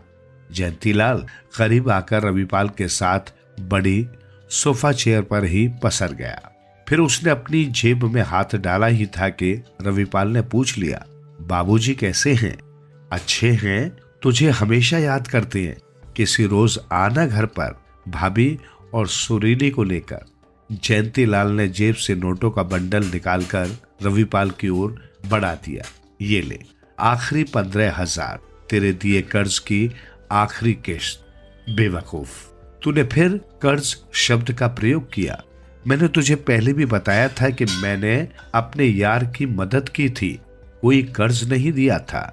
रविपाल जयंतीलाल से रुपए लेकर वही सेंटर टेबल पर रखते हुए बोला। एक ही बात है। जयंतीलाल मुस्कुराया। पर यार, तूने जो ऐन मुश्किल के समय मेरी मदद की, उसका एहसान तो मैं मरते दम तक नहीं भूलूंगा। कर दी ना दिल तोड़ने वाली बात। रविपाल ने हाथ बढ़ाकर एक चपत जयंतीलाल की गुद्दी पर रसीद की। पगले, यारी दोस्ती में एहसान, सॉरी, थैंक यू जैसे शब्द अवॉइड करते हैं। तभी दिव्या एक ट्रे में चाय के 2 कप लेकर आई और जयंतीलाल से बोली, भाई साहब आलू का पराठा खाएं तो आपके लिए बना दूं। एक ये तो रविवार के दिन देर से उठते हैं तो देर से नहाते हैं, देर से मंदिर जाते हैं, देर से नाश्ता करते हैं। भाई हफ्ते का एक यही वार तो अपना वार है, रवि का रविवार। रविपाल जयंतीलाल की ओर देखते हुए बोला, बाकी दिन तो वही ऑफिस, वही काम, वही सिर खपाई। नहीं भाभी, मैं घर से हैवी नाश्ता करके चला हूं, जयंतीलाल ने चाय का कप उठाते हुए कहा। रविपाल एक सॉफ्टवेयर इंजीनियर था, गुरुग्राम की एक कंपनी में काम करता था। सैलरी 1.5 लाख रुपए महीने से अधिक ही बैठती थी। पैतृक जायदाद करोड़ों की थी। अपनी बेहद शानदार कोठी के अलावा 6 4 मंजिला मकान थे, जिनसे 4 लाख से अधिक मासिक किराया आता था।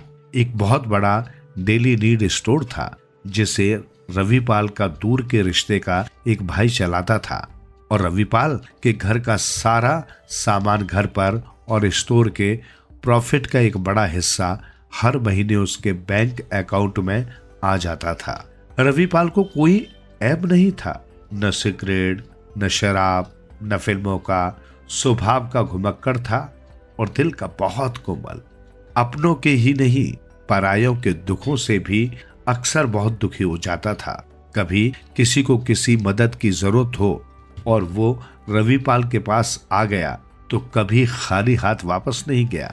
ऐसा सोने का दिल था रविपाल का। रविपाल और जयंतीलाल चाय पी रहे थे कि तभी रविपाल के यहाँ काम करने वाली 22 सिमरन ड्राइंग हॉल में दाखिल हुई। आज बड़ी देर कर दी सिमरन, रविपाल उसे देखते ही बोला। भैया जी, कल रात पिटिया को देखने लड़के वाले आए थे, पास की ही कॉलोनी से आए थे। रिश्ता पक्का हो गया तो उनका खाना वाना किए, फिर उन्हें विदा किए और सोते सोते रात के 12 बज गए। बहुत ज्यादा थके हुए थे तो सुबह आंख भी देर से खोली, इसलिए देर हो गई। अधेड़ उम्र की सिमरन धारा प्रभा बोलती चली गई। बिटिया सिमरन की बड़ी लड़की का प्यार का नाम था। लड़की कितने साल की है तेरी? रविपाल ने पूछा। 18 की हो गई है भैया जी। कितना पढ़ाया है उसे? 10वीं तक पढ़ी है भैया जी।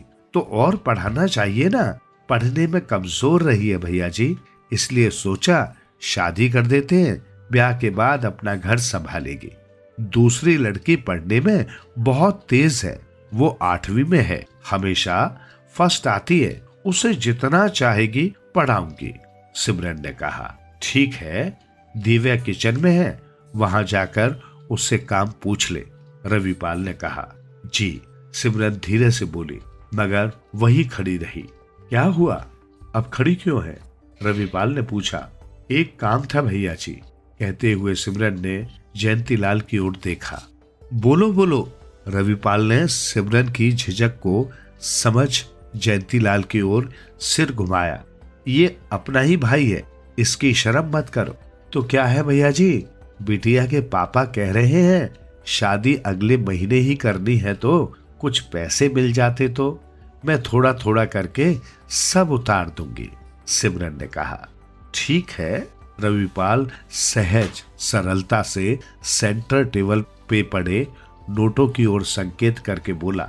ये 15,000 रख ले, और जरूरत हो तो दिव्या दे देगी। भगवान आपका धन दिन दूना रात चौगुना बढ़ाए भैया जी, नोटों की गड्डी उठाते हुए सिमरन बोली। उसकी आंखों से आंसू आ गए थे।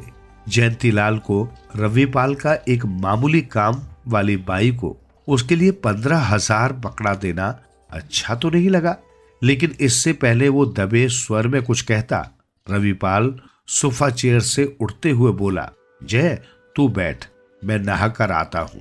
नहीं यार, अभी मैं भी चलूंगा, अगले रविवार आ जाऊंगा, तब जरा जम के बैठेंगे और पुरानी यादें ताजा करेंगे, 2-4 शतरंज की बाजी भी लड़ाएंगे। जयंतीलाल भी चाय का कप खाली कर सेंटर टेबल पर रख उठ खड़ा हुआ और वायदे के अनुसार अगले रविवार जयंतीलाल रविपाल के घर पहुंचा। इस बार वो कुछ देर से ही पहुंचा था। जानता था रविवार रविपाल का वार है और आज के दिन वो देर से उठता है, देर से नहाता है, देर से नाश्ता करता है, मतलब ये है कि हर काम देर से करता है। तो अगले रविवार जब जयंतीलाल देर से रविपाल के घर आया, रविपाल हर नित्य कर्म से निपट चुका था, लेकिन उसके पहुंचने से पहले ही 3 लोग वही सोफे पर बैठे थे और रविपाल के सामने चमड़े का एक बैग रखा था तथा रविपाल उनमें से 500 की एक गड्डी निकाल रहा था। गड्डी निकालकर रविपाल ने उनमें से गिनकर कुछ नोटों की एक पतली गड्डी अलग की, फिर नोटों की पतली गड्डी एक शख्स की ओर बढ़ाते हुए बोला, 25,000 से तुम्हारा काम चल जाएगा महेश? जी, नर्सिंग होम का बिल 20-21 हजार से ज्यादा नहीं है। महेश ने नोटों की गड्डी थामते हुए कहा, ठीक है, तुम चलो। महेश उम्र में रविपाल से बड़ा था। नोट जेब में रख दोनों हाथ जोड़े जोड़े पलट गया। तब तक जयंतीलाल भी निकट पहुंचा, रविपाल के निकटस्थ सोफे पर बैठ गया था। रविपाल ने जयंतीलाल से हाथ मिलाया, फिर विनम्र भाव में बोला, जरा इनकी समस्या का भी समाधान कर दो। जरूर जरूर, जयंतीलाल ने कहा, लेकिन आज का माहौल उसे बड़ा अटपटा सा लग रहा था। रविपाल अब सामने बैठे कॉलेज के लड़के जैसे शख्स से बोला, देखो अमित, ढंग का कोई भी नया लैपटॉप 40,000 से कम का नहीं होगा। तुम्हें मैं 50,000 दे रहा हूँ। उम्मीद है हमेशा की तरह पढ़ाई में अव्वल रहोगे। जी भैया। अमित ने तुरंत आगे बढ़ रविपाल के पैर छू लिए। रविपाल हंसा, भाई पैर छू रहे हो तो ठीक से छुओ, तुम तो बहुत छोटे हो मुझसे, छू सकते हो। अमित ने एक बार फिर अच्छी तरह झुककर रविपाल के पैर छू लिए। रविपाल ने जोर से धप धप कर उसकी पीठ थपथपाई और आशीर्वाद दिया, भगवान तुम्हें इतना समर्थ बनाए कि घर के आगे हमेशा मदद मांगने वालों की लाइन लगी रहे। अमित को हंसी आ गई। साथ बैठा अधेड़ उम्र का तीसरा व्यक्ति भी हंस दिया, किंतु जयंतीलाल को जरा भी हंसी नहीं आई। उसे लग रहा था कि ये सब लोग रविपाल को लूट रहे हैं, उसे बेवकूफ बना रहे हैं, और चूंकि वो रविपाल का पक्का और सच्चा दोस्त था, दोस्त के लुटने का उसे सख्त अफसोस भी हो रहा था और गुस्सा भी आ रहा था। रविपाल के सामने रखे चमड़े के बैग से 2,000 के नोटों की एक गड्डी निकाली और उसमें से 25 नोट गिनकर अलग किए और अमित के हवाले करते हुए कहा, पूरे 25 नोट हैं, यानी 50,000। गिन ले। पैसा हमेशा गिनकर लेने चाहिए और गिनकर ही देने चाहिए। थैंक यू भैया। गिनकर नोट जेब में रखते हुए अमित ने कहा, नौकरी लगते ही सबसे पहले मैं आपका ये कर्जा चुकाऊंगा, पहले ठीक से पढ़ाई तो पूरी कर ले बेटा। रविपाल ने फिर एक हाथ अमित के कंधे पर ठोका और बोला, और ये कर्जा नहीं है मेरे भाई, भाई पर भाई का उपकार है। पैसा तो तू नौकरी लगते ही चुका देगा, लेकिन उपकार चुकाना हो तो जीवन में हमेशा जरूरतमंदों की मदद अवश्य करना। जी भैया, अमित ने कहा और एक बार फिर रविपाल के पैर छूकर पलट गया। अब रविपाल तीसरे और अधेड़ शख्स की ओर घूमा। चाचा जी, आपकी छत की मरम्मत के लिए 30,000 काफी रहेंगे? हाँ बेटा, और कम रहे तो तेरे से फिर मांग लूंगा, कहते हुए चाचा जी हंस दिए। रविपाल भी हंस दिया, लेकिन जयंतीलाल का खून खौलने लगा था। वो पूछ ही बैठा, छत की मरम्मत की ऐसी क्या जरूरत आ पड़ी चाचा जी को? परसों की तेज मूसलाधार बारिश में छत से धाड़ धाड़ पानी घर में आ गया, सब बिस्तर गद्दे तकिए कपड़े भीग गए। चाचा जी के दोनों लड़के कनाडा में हैं, उनके आने का या उनकी तरफ से पैसा आने का इंतजार नहीं किया जा सकता। छत की मरम्मत तो चाचा जी को ही करानी पड़ेगी। रविपाल ने 2-2 हजार के 15 नोट निकालकर कथित चाचा जी की ओर बढ़ा दिए। सब लोगों के जाते ही जयंतीलाल रविपाल पर भड़क उठा, तू पागल तो नहीं हो गया? हर किसी टुच्चे मुच्चे पर यूं ही पैसे लौटा रहा है, इनकी हालत देख रहा है, पैसे वापस भी कर सकेंगे ये, और किसी से भी तूने एक कागज पर साइन भी नहीं करवाए। साइन तो मैंने तुझसे भी नहीं करवाए थे जय, और तुझे तो पूरे 90,000 दिए थे। रविपाल ने सहज मुस्कान के साथ जयंतीलाल के चेहरे पर नजर गड़ा दी। मेरी बात और है, मैं तेरे बचपन का दोस्त हूँ, स्कूल कॉलेज में साथ साथ पढ़े हैं, फिर मैं अच्छी नौकरी कर रहा हूँ, महीने में 40,000 की पगार पाता हूँ। थोड़े थोड़े करके किसी के लिए 1,00,000 2 लाख भी चुकाना मेरे लिए मामूली बात है, लेकिन इनमें से कोई ऐसी हैसियत रखता हो मुझे नहीं लगता। बल्कि पिछली बार मैं जब आया था तब तूने अपनी काम वाली बाई को एक झटके से 15,000 दे दिए, ऊपर से कह रहा था और जरूरत हो तो दिव्या दे देगी। मुझे ताज्जुब है, भाभी भी तेरे जैसी ही पागल है क्या, रोकती नहीं तुझे? रविपाल हंसा, बड़े जोर से हंसा, फिर बोला, तेरी भाभी मुझसे भी बड़ी पागल है। एक मल्टीनेशनल कंपनी में टॉप के ओहदे पर है, लगभग 1 करोड़ सालाना का पैकेज है, जबकि मेरी सैलरी लगभग 1.5 लाख महीना बैठती है। हमारी जरूरतें बहुत बड़ी बड़ी नहीं है, 2 वक्त की रोटी, खाने पीने, घूमने और सभी तरह की जरूरतें पूरी करने के बाद भी बहुत कुछ बच जाता है। ऐसे में पिताजी जो धन दौलत छोड़ गए हैं, उससे अगर मैं कुछ लोगों की मुश्किलें आसान कर देता हूँ, किसी की मदद कर देता हूँ, तो मैं नहीं समझता कुछ गलत करता हूँ। गलत तो नहीं करता, लेकिन मेरे दोस्त, ये दुनिया उतनी अच्छी नहीं है जितना तू खुद है।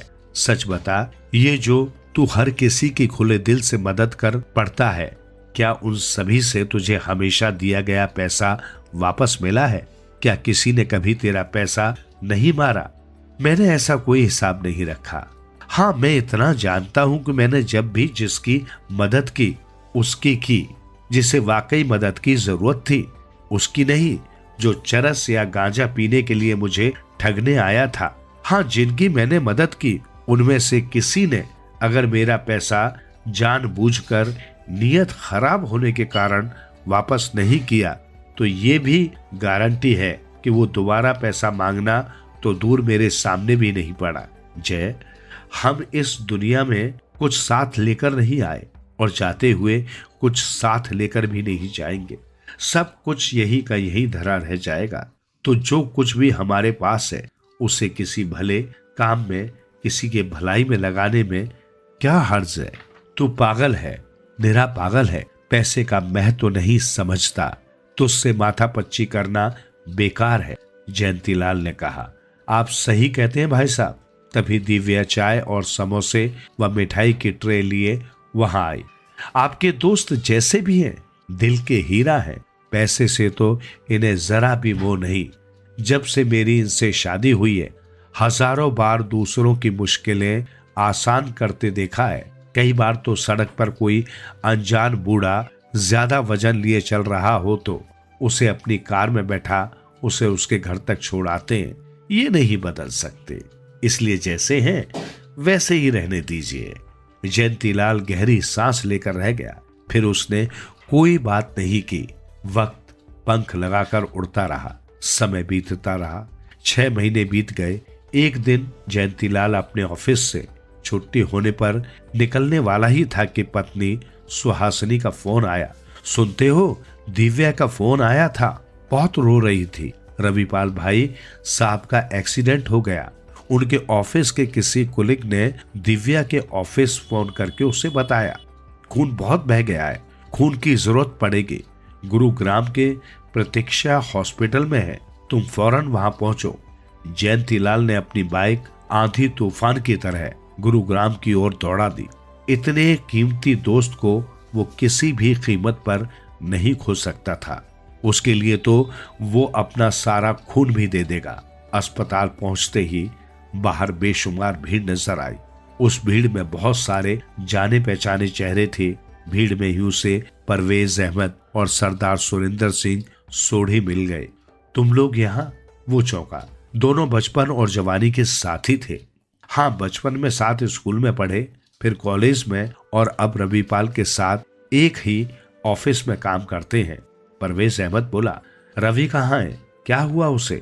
जयंतीलाल दोस्त का हाल जानने के लिए पागल और बदहवास हो रहा था। आईसीयू में है पर अब खतरे से बाहर है, सरदार सुरेंद्र सिंह सोढ़ी ने कहा। उसके लिए तो शायद खून की जरूरत थी, जयंतीलाल ने कहा। ये इतनी सारी भीड़ देख रहा है, सब उसी के लिए है जिसे भी हमने खबर की। खुद तो भागता हुआ आया ही, साथ में और भी कई लोगों को लेकर आया कि खून कम नहीं पड़ना चाहिए। कितने ही लोग खून दे चुके हैं और कितने रो रहे हैं कि हमारा खून भी ले लो। भीड़ में जाकर देख रोने वालों को, और उन्हें भी जो आंखें मूंदे भगवान से प्रार्थना कर रहे हैं। सबकी मुसीबतों में काम आने वाला, सबकी मुश्किलों का साथी मरना नहीं चाहिए। ऐसा आदमी दुनिया में बार बार नहीं आता। दिव्या भाभी और सुरीली भी आ चुकी है, बहुत से रिश्तेदार भी आ रहे हैं, परवेज अहमद ने कहा। कहते कहते उसकी आंखें भीग गई थी। बाबूजी, बाबूजी। तभी जयंतीलाल को एक महीन आवाज अपने निकट सुनाई दी। चौंक कर देखा, सिमरन थी। वो गरीब अपने पति, बेटी और दामाद सभी के साथ आई थी और उससे पूछ रही थी, भैया जी के लिए हम सब अपना खून देने आए हैं। खून देने कहां पर जाना होगा? सिमरन और उसके परिवार को वहां देख जयंतीलाल के दिल और दिमाग को झटका सा लगा। आज वो समझ गया था कि उसके दोस्त ने बहुत सारा रुपया ही नहीं, बेशुमार इंसान भी कमाए हैं, जो कि सिर्फ सुख दुख की चिंता न करने वाले दोस्त ही नहीं, रविपाल के लिए जान देने का जज्बा और सब कुछ कुर्बान कर देने का हौसला रखने वाले साधारण किंतु हिम्मती लोग भी हैं। कपिला गायें और कुम्हारिन की बेटी। एक था कुम्हार और एक थी कुम्हारिन। उनकी 2 साल की एक बच्ची थी। तो एक दिन कुम्हार ने कुम्हारिन से कहा, आज हम लोग कुम्हारी के लिए जंगल में मिट्टी लाने जाएंगे। उस पर कुम्हारिन ने कहा, हाँ जी चलेंगे। तो कुम्हार ने हाथ में फावड़ा पकड़ा और वो चला जंगल की ओर। कुम्हारिन ने क्या किया कि बच्ची को गोद में लिया, टोकरी हाथ में पकड़ी और चली कुम्हार के पीछे जंगल में। तो जंगल में जाकर कुम्हार ने अच्छी सी जमीन देखकर फावड़े से उसे खोदा और बहुत सारी मिट्टी निकाली। उस मिट्टी को कुम्हारिन ने टोकरी में भरा और सिर पर रख लिया। सिर पर टोकरी रखी तो वो नीचे झुककर बच्ची को गोद में उठा नहीं सकी। उसने कुम्हार से कहा, अजी थोड़ा बच्ची को उठाकर मेरी गोद में रखो। इस पर कुम्हार एकदम भड़का, कहने लगा, तुम इस बच्ची को घर लाओ या इस मिट्टी को, तुम घर आ जाओ या इधर ही रहो, मुझे इससे कोई मतलब नहीं। कुम्हार तिल मिलाकर पत्नी और बच्ची को वहीं जंगल में छोड़कर चला गया। उसके जाने के बाद कुम्हारिन ने सोचा, यदि वो मिट्टी की टोकरी घर लेकर नहीं गई तो कुम्हार उसे बहुत पीटेगा। तो उसने क्या किया कि उस बच्ची को वहीं छोड़कर वो मिट्टी की टोकरी सिर पर लेकर घर चली गई। उसके पीछे अकेले उस जंगल में वो बच्ची घबरा गई और जोर से रोने लगी। लेकिन उसका रोना सुनने के लिए कौन था उस जंगल में? वो रोती चली गई। शाम हो गई। बच्ची डर से अब ज्यादा ऊंचे स्वर में रोने लगी। तो उस ओर से भगवान की कपिला गायें जा रही थी। उसका रोना उनके कानों पर पड़ गया। इस घने जंगल में बच्चे की रोने की आवाज उन्हें आश्चर्य हुआ। आवाज का सुराग लेकर वे ढूंढते वहां पहुंच गई तो उन्होंने देखा कि एक छोटी सी बच्ची अकेले जमीन पर बैठकर जोर जोर से रो रही है। वो दृश्य देखकर उनका दिल करुणा से भर गया। अरे किस निर्दयी ने इस छोटी सी बालिका को इस जंगल में छोड़ा है? शायद कोई पत्थर दिल ही होगा। सभी गायों ने बड़े प्यार से उस बच्ची को चाटा। उस झुंड में एक गाय दुधारू थी तो उसने बच्ची को अपना दूध पिलाया। पेट भरने से और गायों के प्यार से चाटने से बच्ची का रोना थम गया। वो खेलने लगी। तब गायें उसे वहां छोड़कर अपने गौशाला में गईं। सुबह फिर बच्ची के पास आकर उन गायों ने उसे प्यार किया, दूध पिलाया। फिर शाम हो गई। शाम को वे वापस वहां गई। ऐसा कुछ समय तक चलता रहा। गाय का दूध पीने से वो बच्ची बड़ी स्वस्थ हो गई, जल्दी जल्दी बढ़ने लगी। अब वो उन गायों को ही अपनी माएं समझने लगी। उनका रंभाना सुनते ही वो उनकी ओर दौड़कर चली जाती और उनसे चिपकती थी। कुछ समय बाद और भी बड़ी हो गई और उनके पीछे पीछे जंगल में घूमने लगी। सभी गायें उसका बहुत ख्याल रखती थी। कोई शेर, बाघ एवं और कोई जंगली जानवर आकर उस पर हमला न करे, इसलिए वे सब जंगल में वर्तुलाकार खड़ी रहकर चरती थी और उसे उस वर्तुल में रखती थी। तो और भी दिन महीने गुजर गए। बच्ची अब 10 साल की हो गई। उस पर सभी गायों ने सोचा अब बच्ची का जंगल में खुले रहना ठीक नहीं। वे उसे अपनी गौशाला में लेकर आ गई। उन्होंने बच्ची से कहा, बेटी अब तुम इस गौशाला के अंदर ही रहना, बाहर मत निकलना। शाम को जंगल से आते वक्त हम तुम्हारे लिए खाना लाएंगे। बच्ची ने कहा, हाँ माँ। अब बच्ची दिन भर गौशाला में ही रहती थी और शाम को आते वक्त गायें उसके लिए अच्छा अच्छा फल लाती थी। उसे खाकर वो खुश हो जाती। तो एक दिन हुआ क्या कि अंदर बैठे बैठे बच्ची का दम घुटने लगा। उसने सोचा कुछ समय के लिए क्यों न बाहर खुली हवा में जाऊं। तो बच्ची गौशाला के बाहर खड़ी हो गई। उसी समय उस तरफ से एक राक्षस जा रहा था। उसने उस बच्ची को देखा तो उसके मुंह में पानी आ गया।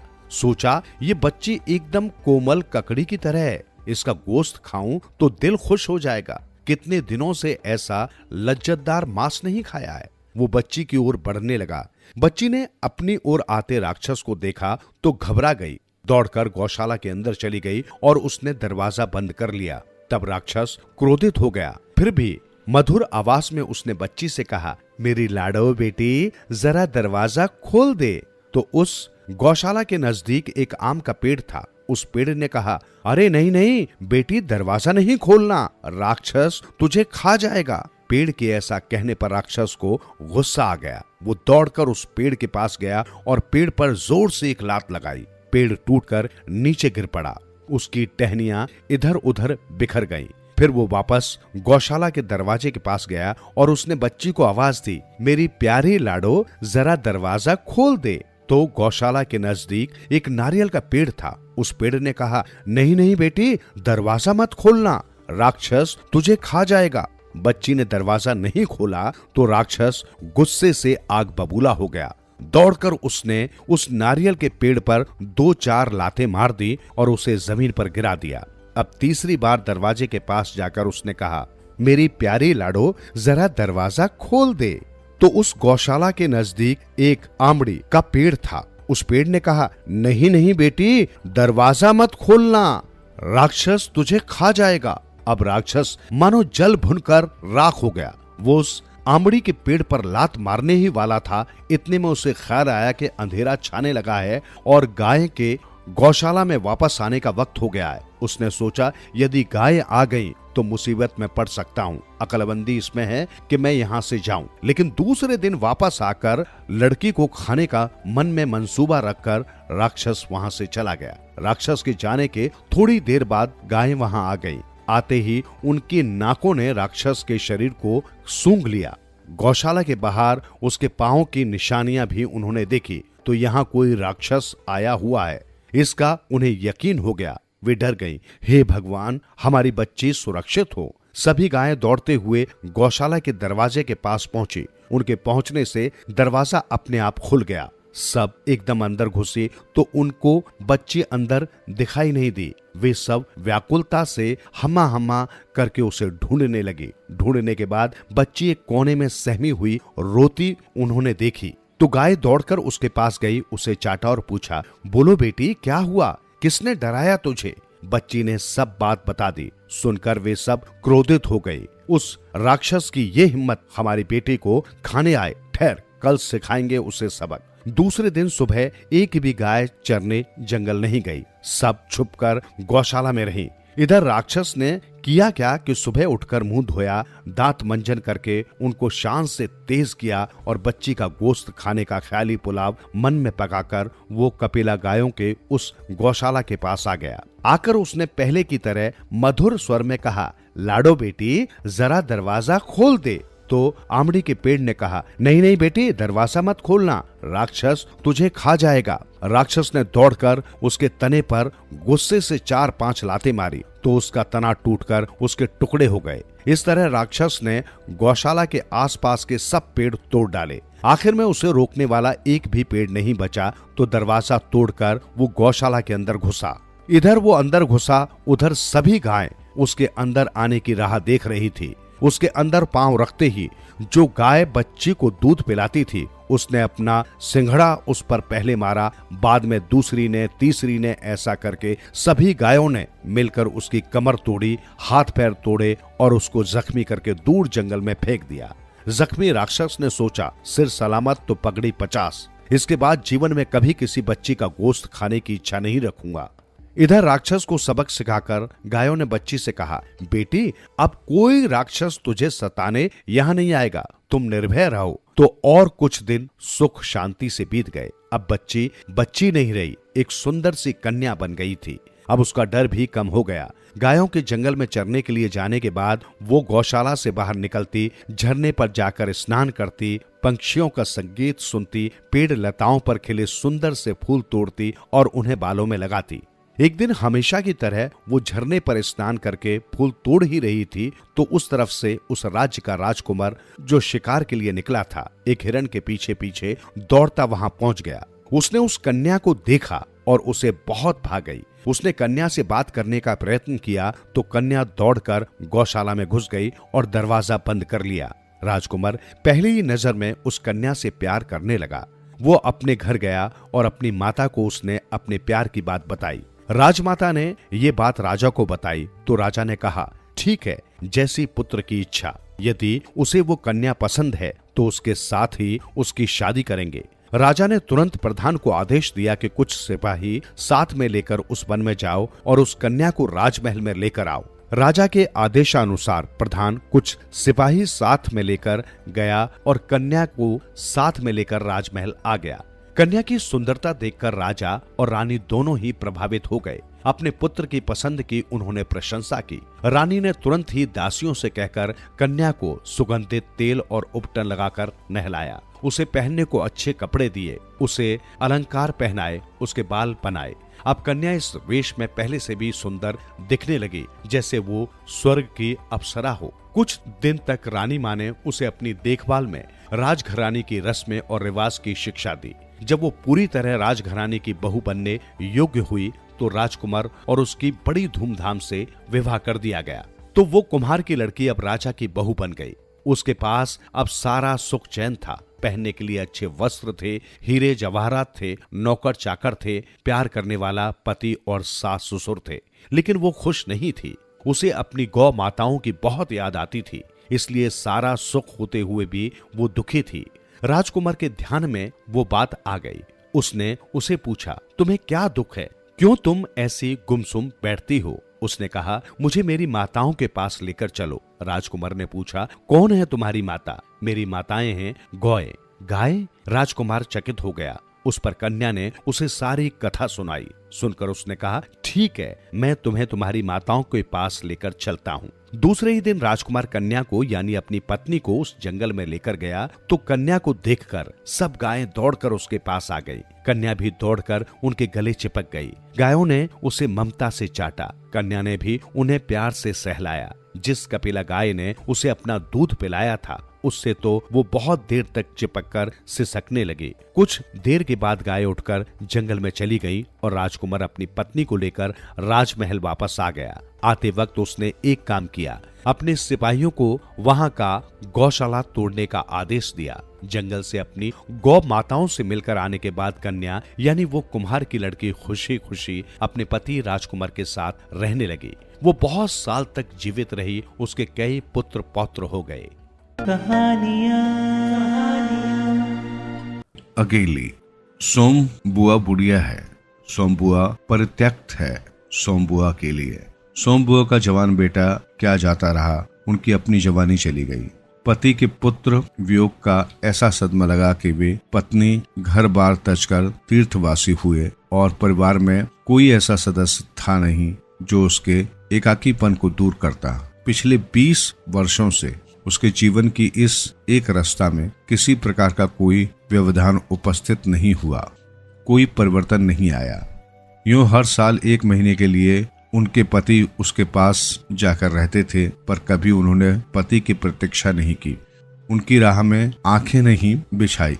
जब तक पति रहते उनका मन और भी मुरझाया हुआ रहता, क्योंकि पति के स्नेहहीन व्यवहार का अंकुश उनके रोजमर्रा के जीवन की अवधा गति से बहती स्वच्छंद धारा को कुंठित कर देता। उस समय उनका घूमना फिरना मिलना जुलना बंद हो जाता है और सन्यासी जी महाराज से तो ये भी नहीं होता कि 2 मीठे बोल बोलकर सोम बुआ को एक ऐसा संबल ही पकड़ा दे जिसका आसरा लेकर वो उनके वियोग के 11 महीने काट दे। इस स्थिति में बुआ को अपनी जिंदगी पास पड़ोस वालों के भरोसे ही काटनी पड़ती थी। किसी के घर मुंडन हो, छठी हो, जनेऊ हो, शादी हो या गमी, बुआ पहुंच जाती और फिर छाती फाड़कर काम करती, मानो वो दूसरे घर में नहीं अपने ही घर में काम कर रही हो। आजकल सोम बुआ के पति आए हुए हैं और अभी अभी कुछ कहा सुनी होकर हुई है। बुआ आंगन में बैठी धूप खा रही है, पास रखी कटोरी से तेल लेकर हाथों में मल रही है और बड़बड़ा रही है। इस 1 महीने में अन्य अवयवों के शिथिल हो जाने के कारण उनकी जीभ ही सबसे अधिक सजीव और सक्रिय हो उठती है। तभी हाथ में एक फटी साड़ी और पापड़ लेकर ऊपर से राधा भाभी उतरी। क्या होगा बुआ, क्यों बड़बड़ा रही हो? फिर सन्यासी महाराज ने कुछ कह दिया क्या? अरे मैं कहीं चली जाऊं सो भी इन्हें नहीं सुहाता। कल चौके वाले किशोरी लाल के बेटे का मुंडन था, सारी बिरादरी को न्योता था। मैं तो जानती थी कि ये पैसे का ही गुरूर है जो मुंडन पर भी सारी बिरादरी को न्योता है, पर काम उन नई नवेली बहुओं से संभलेगा नहीं, सो जल्दी ही चली गई। हुआ भी वही, और सरकर बुआ ने राधा के हाथ से पापड़ लेकर सुखाने शुरू कर दिए। एक काम गत से तो होता नहीं, अब घर में कोई बड़ा बूढ़ा हो तो बतावे, या कभी किया हो तो जाने।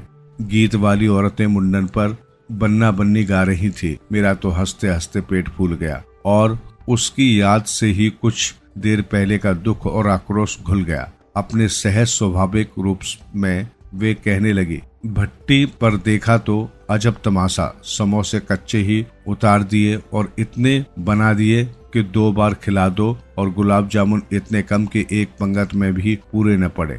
उसी समय खोया मंगवाकर नए गुलाब जामुन बनवाए। दोनों बहुएं और किशोरी लाल तो बेचारे इतने जस मन रहे थे कि क्या बताऊं। कहने लगे, अम्मा तुम न होती तो आज भद उड़ जाती। अम्मा तुमने लाज रख ली। मैंने तो कह दिया कि अरे अपने ही काम नहीं आवेंगे तो कोई बाहर से थोड़ी ना आवेगा। ये तो आजकल इनका रोटी पानी का काम रहता है, नहीं तो मैं तो सवेरे से ही चली जाती। तो सन्यासी महाराज क्यों बिगड़ पड़े? उन्हें तुम्हारा आना जाना अच्छा नहीं लगता बुआ? यूं तो मैं कहीं आऊं जाऊं सो ही इन्हें नहीं सुहाता, और फिर कल किशोरी के यहाँ से बुलावा नहीं आया। अरे मैं कहूँ कि घर वालों को कैसा बुलावा? वे लोग तो मुझे अपनी माँ से कम नहीं समझते, नहीं तो कौन भला यूं भट्टी और भंडार घर सौंप दे, पर उन्हें अब कौन समझावे। कहने लगे, तू जबरदस्ती दूसरों के घर में टांग अड़ाती फिरती है। और एकाएक उन्हें उस क्रोध वाणी और कटुवचन का स्मरण हो आया जिनकी बौछार कुछ देर पहले ही उन पर होकर गुजर चुकी थी। याद आते ही फिर उनके आंसू बह चले।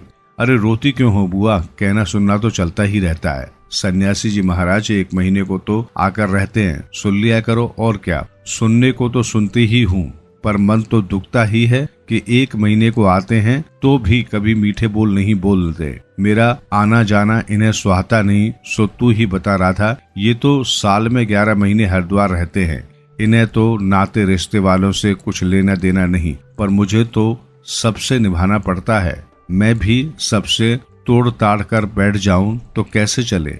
मैं तो इनसे कहती हूँ कि जब पल्ला पकड़ा है तो अंत समय में ही साथ ही रखो। सो तो इनसे होता नहीं। सारा धर्म कर्म ये ही लूटेंगे, सारा जस ये ही बटोरेंगे, और मैं अकेली पड़ी पड़ी यहाँ इनके नाम को रोया करूँ।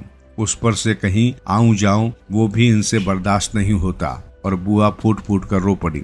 राधा ने आश्वासन देते हुए कहा, रो नहीं बुआ, अरे वे तो इसलिए नाराज हुए कि बिना बुलाए तुम चली गई।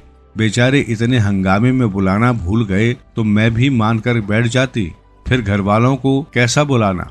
मैं तो अपनेपन की बात जानती हूँ। कोई प्रेम नहीं रखे तो इस बुलावे पर नहीं जाऊं, और प्रेम रखे तो बिना बुलाए भी सिर के बल जाऊं। मेरा अपना हरकू होता और उसके घर काम होता तो क्या मैं बुलावे के भरोसे बैठी रहती। मेरे लिए जैसा हरकू वैसा किशोरी लाल। आज हरकू नहीं है, इसी से दूसरों को देखकर मन भरमाती रहती हूँ। और वे हिचकियां लेने लगी। पापड़ों तो फैलाकर स्वर को भरसक कोमल बनाकर राधा ने कहा, तुम भी बुआ बात को कहां से कहां ले गई। अब चुप भी हो जाओ। अच्छा देखो, तुम्हारे लिए एक पापड़ भूनकर लाती हूँ, खाकर बताना कैसा है। और वो पापड़ लेकर ऊपर चढ़ गई। कोई सप्ताह भर बाद बुआ बड़े प्रसन्न मन से आई और सन्यासी जी से बोली, सुनते हो, देवर जी के ससुराल वालों की किसी लड़की का संबंध भागीरथी जी के यहाँ हुआ है। वे सब लोग यहाँ आकर ब्याह कर रहे हैं। देवर जी के बाद तो उन लोगों से कोई संबंध ही नहीं रहा। फिर भी तो समधी ही, वे तो तुमको भी बुलाए बिना नहीं मानेंगे। समधी को आखिर कैसे छोड़ सकते हैं? और बुआ पुलकित होकर हंस पड़ी। सन्यासी जी की मौन उपेक्षा से उनके मन को ठेस तो पहुंची, फिर भी वे प्रसन्न थी। इधर उधर जाकर वे इस विवाह की प्रगति की खबरें लाती। आखिर एक दिन ये भी सुन आई कि उसके समधी यहाँ आ गए हैं और जोर शोर से तैयारियां हो रही हैं। सारी बिरादरी को दावत दी जाएगी, खूब रौनक होने वाली है। दोनों ही पैसे वाले ठहरे। क्या जाने हमारे घर तो बुलावा भी आएगा या नहीं। देवर जी को मरे 25 वर्ष हो गए। उसके बाद से तो कोई संबंध ही नहीं रखा। रखे भी कौन? ये काम तो मर्दों का होता है। मैं तो मदर वाली होकर भी बेमर्द की हूँ। और ठंडी सांस लेकर उसके दिल से निकल गई। अरे वाह बुआ, तुम्हारा नाम कैसे नहीं होगा? तुम तो समधिन ठहरी। देवर चाहे न रहे, पर कोई रिश्ता थोड़े ही टूट जाता है। दाल पीसती हुई घर की बड़ी बहू बोली, हे बुआ, नाम है, मैं तो सारी लिस्ट देखकर आई हूँ। विधवा ननद बोली। बैठे ही बैठे 2 कदम आगे सरककर बुआ ने बड़े उत्साह से पूछा, तू अपनी आंखों से देखकर आई है नाम? नाम तो होना ही चाहिए, पर मैंने सोचा कि क्या जाने आजकल के फैशन में पुराने संबंधियों को बुलाना हो न हो। और बुआ बिना पल भी रुके वहाँ से चल पड़ी। अपने घर जाकर सीधे राधा भाभी के कमरे में चढ़ी। क्यों री राधा, तू तो जानती ही है कि नई फैशन में लड़की की शादी में क्या दिया जाए। समधियों का मामला ठहरा, सो भी पैसे वाले खाली हाथ जाऊंगी तो अच्छा नहीं लगेगा। मैं तो पुराने जमाने की ठहरी। तू ही बता दे क्या दूं। अब कुछ बनाने का समय तो रहा नहीं। 2 दिन बाकी हैं, सो कुछ बना बनाया ही खरीद लाना। क्या देना चाहती हो अम्मा? जेवर, कपड़ा, श्रृंगारदान या कोई और चांदी की चीज? मैं तो कुछ भी नहीं समझी हुरी। जो कुछ पास है तुझे लाकर दे देती हूँ। जो ठीक समझे ले आना, बस बद नहीं उड़नी चाहिए। अच्छा देखूं पहले कि रुपए कितने हैं। और वे डगमगाते कदमों से नीचे आई। 2-3 कपड़ों की गठरियां हटाकर एक छोटा सा बक्सा निकाला। उसका ताला खोला। इधर उधर करके एक छोटी सी डिबिया निकाली। बड़े जतन से उसे खोला। उसमें 7 रुपए की कुछ रेजगारी पड़ी थी और एक अंगूठी। बुआ का अनुमान था कि रुपए कुछ ज्यादा होंगे, पर जब 7 ही रुपए निकले तो सोच में पड़ गई। रईस समधियों के घर में इतने रुपए से बिंदी भी नहीं लगेगी। उनकी नजर अंगूठी पर गई। ये उसके मृत पुत्र की एकमात्र निशानी उसके पास रह गई थी। बड़े बड़े आर्थिक संकटों के समय भी वे उस अंगूठी का मोह नहीं छोड़ सकी थी। आज भी एक बार उसे उठाते समय उनका दिल धड़क गया। फिर भी उन्होंने 5 रुपए और वो अंगूठी आंचल से बांध ली। बक्से को बंद किया और फिर ऊपर को चली। पर इस बार उनके मन का उत्साह कुछ ठंडा पड़ गया था और पैरों की गति शिथिल। राधा के पास जाकर बोली, रुपए तो नहीं निकले बहू, आए भी कहाँ से? मेरा कौन कमाने वाला बैठा है? उस कोठरी का किराया आता है, उसमें 2 समय की रोटी निकल जाती है जैसे तैसे। और वे रो पड़ी। राधा ने कहा, क्या करूं बुआ, आजकल मेरा भी हाथ तंग है, नहीं तो मैं ही दे देती। अरे पर तुम देने के चक्कर में पड़ती ही क्यों हो? आजकल तो लेन देन का रिवाज ही उठ गया है। नहीं रे राधा, समधियों का मामला ठहरा। 25 बरस हो गए तो वे भी नहीं भूले और मैं खाली हाथ जाऊं? नहीं नहीं, इससे तो न जाऊं सो ही अच्छा। तो जाओ ही मत, चलो छुट्टी हुई। इतने लोगों में किसे पता लगेगा कि कौन आया और कौन नहीं। राधा ने सारी समस्या का सीधा सीधा हल बताते हुए कहा, बड़ा बुरा मानेंगे, सारे शहर के लोग जावेंगे और मैं समधिन होकर नहीं जाऊंगी तो यही समझेंगे कि देवर जी मरे तो संबंध भी तोड़ लिया। नहीं नहीं, तू ये अंगूठी बेच दे। और उन्होंने आंचल की गांठ खोलकर एक पुराने जमाने की अंगूठी राधा के हाथ पर रख दी। फिर बड़ी मिन्नत भरे स्वर में बोली, तू तो बाजार जाती है राधा, इसे बेच देना और जो कुछ ठीक समझे खरीद लेना। बस शोभा रह जावे इतना ख्याल रखना। गली में बुआ ने चूड़ी वाले की आवाज सुनी तो एकाएक उनकी नजर अपने हाथ की भद्दी मटमैली चूड़ियों पर जाकर टिक गई। कल समधियों के यहाँ जाना है, जेवर नहीं है तो कम से कम कांच की चूड़ियां तो अच्छी पहन ले। पर एक अव्यक्त लाज ने उनके कदमों को रोक दिया। कोई देख लेगा तो लेकिन दूसरे ही क्षण अपनी इस कमजोरी पर विजय पाती सी वे पीछे के दरवाजे पर पहुंच गईं और 1 रुपया कलदार खर्च करके लाल हरी चूड़ियां के बंद पहन लिए, पर सारे दिन हाथों को साड़ी के आंचल से ढके ढके फिरी।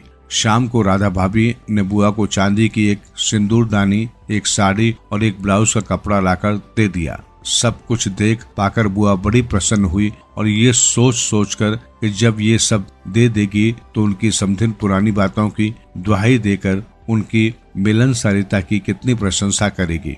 उनका मन पुलकित होने लगा। अंगूठी बेचने का गम भी जाता रहा। पास वाले बनिया के यहाँ से एक आने का पीला रंग लाकर रात में उन्होंने साड़ी रंगी।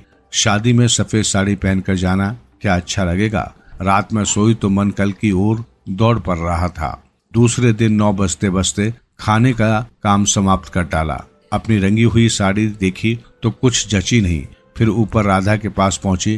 क्यों राधा, तू तो रंगी साड़ी पहनती है तो बड़ी आप रहती है, चमक रहती है, इसमें तो चमक आई नहीं। तुमने कल्फ जो नहीं लगाया अम्मा, थोड़ा सा माण दे देती तो अच्छा रहता। अभी दे लो, ठीक हो जाएगी। बुलावा कब का है? अरे नए फैशन वालों की मत पूछो, एन मौके पर बुलावा आता है।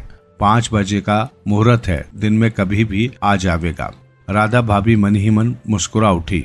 बुआ ने साड़ी में मार लगाकर सुखा दिया। फिर एक नई थाली निकाली। अपनी जवानी के दिनों में बीना हुई क्रोशिया का एक छोटा सा मेज पोश निकाला। थाली में साड़ी, सिंदूरदानी, एक नारियल और थोड़े से बतासे सजाए। फिर जाकर राधा को दिखाया। सन्यासी महाराज सवेरे से इस आयोजन को देख रहे थे।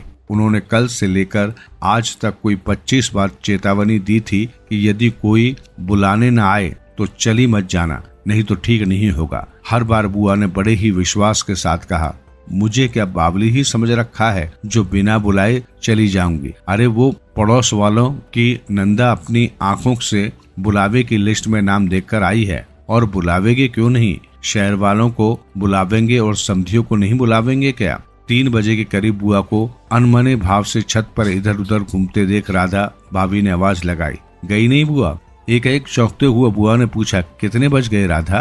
क्या कहा? 3? सर्दी में तो दिन का पता ही नहीं लगता है।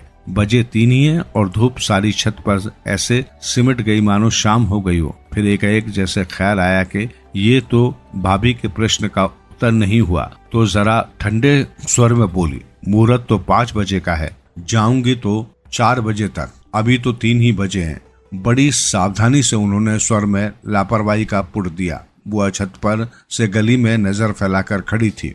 उसके पीछे ही रस्सी पर धोती फैली हुई थी जिसमें कल्फ लगा था और अबरक छिड़का हुआ था। अबरक के बिखरे हुए कण रह रहकर धूप में चमक जाते थे, ठीक वैसे ही जैसे किसी को भी गली में घुसता देख बुआ का चेहरा चमक उठता था। 7 बजे के धुंधलके में राधा ने ऊपर देखा तो छत की दीवार से सटी गली की ओर मुंह किए एक छाया मूर्ति दिखाई दी। उसका मन भर आया। बिना कुछ पूछे इतना ही कहा, बुआ सर्दी में खड़ी खड़ी यहाँ क्या कर रही हो? आज खाना नहीं बनेगा क्या? 7 तो बज गए। जैसे एकाएक नींद में से जागते हुआ बुआ ने पूछा, क्या कहा? 7 बज गए। फिर जैसे अपने से ही बोलते हुए पूछा, पर 7 कैसे बज सकते हैं? मुहूर्त तो 5 बजे का था। और फिर एकाएक सारी स्थिति को समझते हुए स्वर को भरसक सयत बनाकर बोली, अरे खाने का क्या है, अभी बना लूंगी। 2 जनों का तो खाना है, क्या खाना है और क्या पकाना।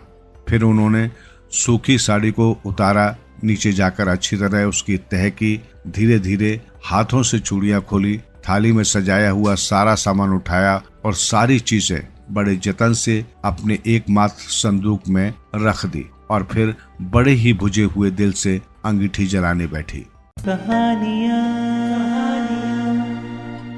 नाम की लाज। 2 मित्र थे, बड़े ही घनिष्ठ। उनमें एक जुल्हे का बेटा था, दूसरा राजा का सारथी। दोनों में बहुत ही प्यार था। जुल्हे के बेटे का नाम कालू था और सारथी का नाम था शामू। शामू न केवल राजा का रथ चलाता था बल्कि राजा के हाथी का महावत भी था। उसी की कृपा से कालू ने भी हाथी को साधना सीख लिया था। साथ ही रथ चलाना और घुड़सवारी, ये सब काम उसने शामू से ही सीखे थे। एक दिन कालू बाजार से गुजर रहा था तो लोगों को शोर मचाते देखकर रुक गया। सब लोग भागते हुए कहते जा रहे थे, हट जाओ, राजकन्या की सवारी आ रही है। कालू भी राजकुमारी की सवारी देखने के लिए रुक गया। कुछ देर बाद ही उसकी आंखों के सामने से राजकुमारी की सवारी गुजरी। कालू उसकी सुंदरता देखकर ऐसा मोहित हुआ कि उसके होश गुम हो गए। सवारी आई भी और चली भी गई, मगर कालू वहीं खड़ा रहा। राजकुमारी के रूप सौंदर्य के विषय में सोचते सोचते ही उस पर मूर्छा सी छाने लगी और स्वयं को संभालने का प्रयत्न करने के पश्चात भी वो लहरा कर धरती पर गिर पड़ा। थोड़ी देर के पश्चात उसका दोस्त शामू उधर से गुजरा तो उसने बेहोश पड़े कालू को देखा। वो उसे उठाकर घर ले गया। घर लाकर उसके मुंह पर जल के छींटे मारे, जिससे कुछ ही देर में कालू को होश आ गया। शामू ने पूछा, भाई तुम्हें क्या हो गया था जो सड़क पर बेहोश पड़े थे?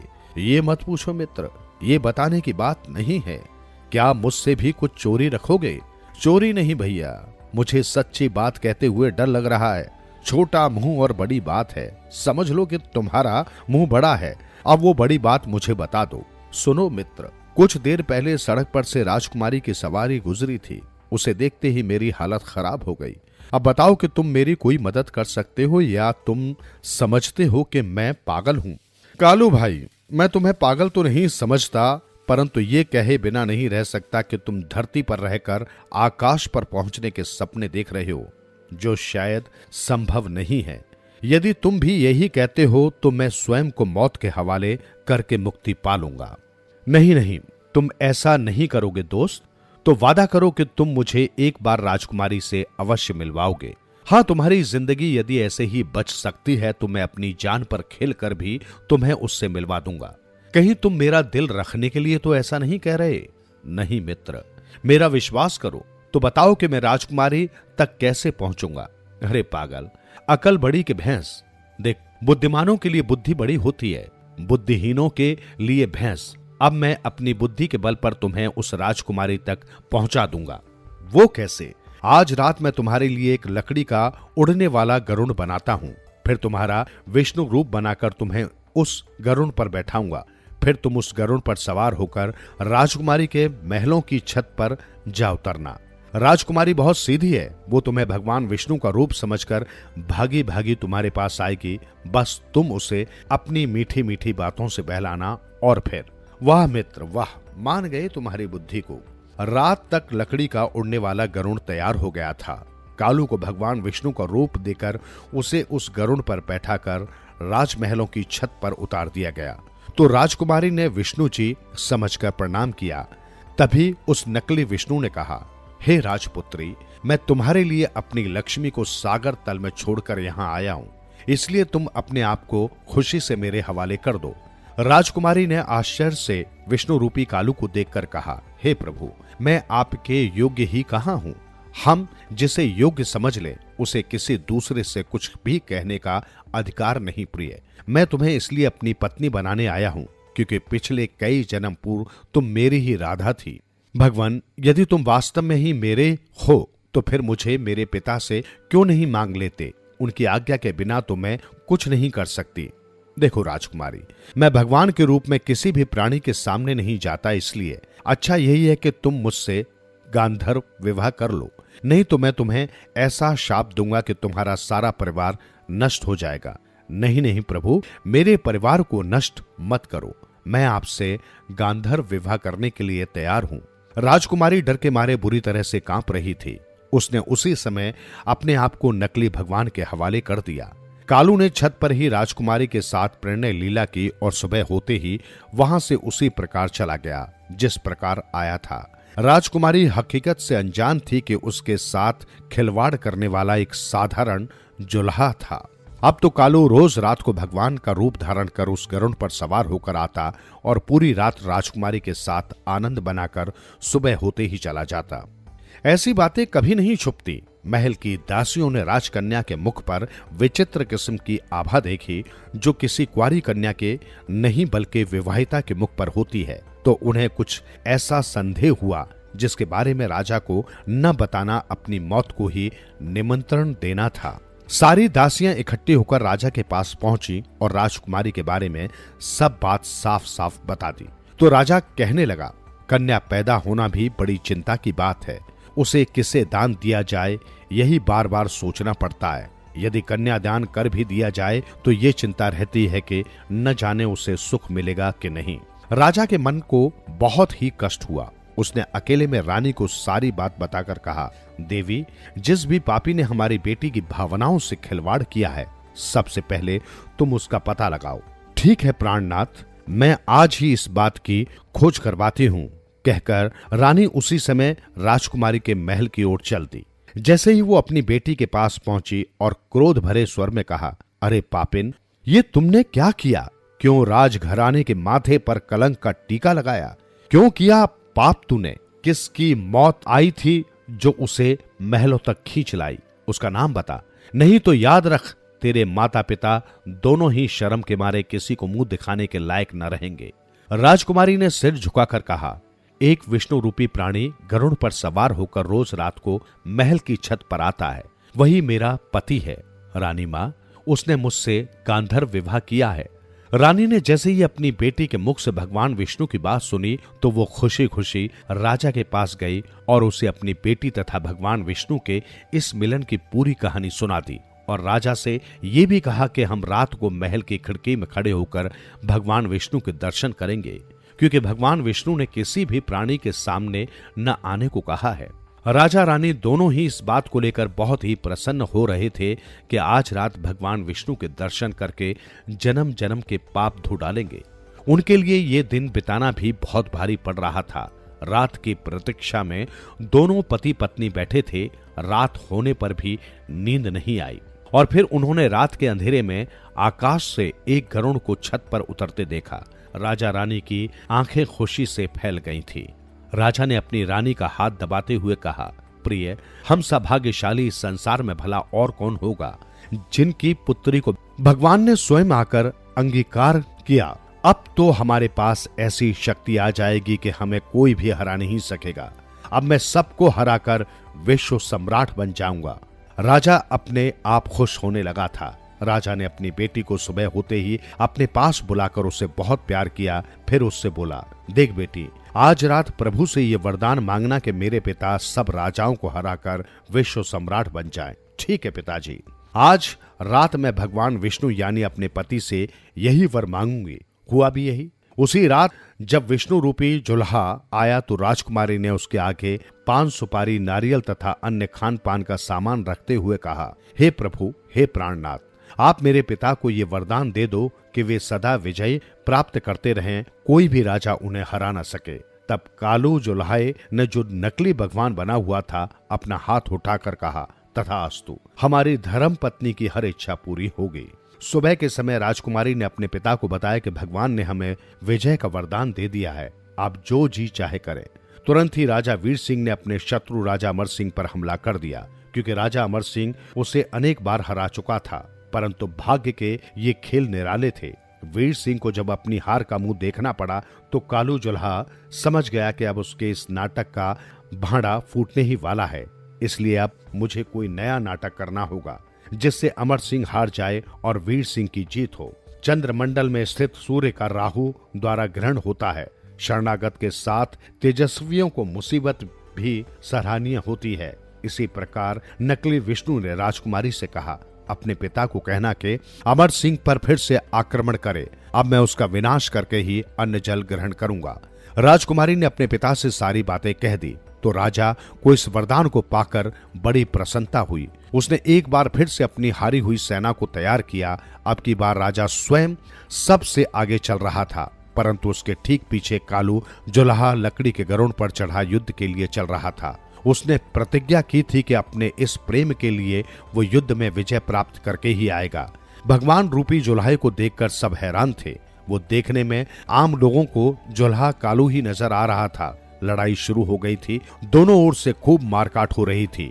ऐसे में देवलोक में बैठे भगवान विष्णु ने अपने वाहन गरुड़ को अपने पास बुलाया और बड़े प्यार से बोले, हे गरुड़, क्या तुम जानते हो कि धरती पर एक जुल्हा राजकुमारी को पाने के लिए लकड़ी के गरुड़ पर बैठकर मेरा रूप धारण किए हुए है? हाँ प्रभु, मैं उसकी इस चालबाजी को जानता हूँ। तो अब हमें क्या करना चाहिए? वो जुल्हा तो आज मरने का निश्चय करके युद्ध के लिए निकला है, लगता है वो सीधा मौत के मुंह में जाएगा। उसके मरने पर राजकुमारी और राजा यही कहेंगे कि साधारण से लोगों ने भगवान विष्णु को मार डाला। इसका परिणाम ये होगा कि लोग भगवान की पूजा बंद कर देंगे। हाँ, मामला गंभीर है प्रभु, आपको अपने नाम की लाज रखनी चाहिए। भगवान विष्णु बोले, ठीक कहते हो, तुम जल्दी से उस लकड़ी के गरुड़ में प्रवेश कर जाओ। मैं जुलाहे के शरीर में प्रवेश करता हूँ। जुलाहे ने महाराज के प्राणों की कितनी बार रक्षा की। जिधर उस जुलाहे की तलवार घूमती उधर ही शत्रु सेना की लाशें बिछ जाती। अंत में राजा अमर सिंह भी उस भगवान विष्णु की शक्ति वाले जुलाहे के हाथों से मारा गया। राजा वीर सिंह की विजय के साथ ही अब जुलाहे की पहचान भी हो गई थी, मगर राजा वीर सिंह को इस बात की खुशी थी कि उसने इस जुलाहे की मदद से अपने शत्रु को हरा दिया। उसने खुशी से राजकुमारी की शादी कालू से करके उसे अपने महलों में ही रख लिया। सुनते रहो दिल से यूं ही कहानियां,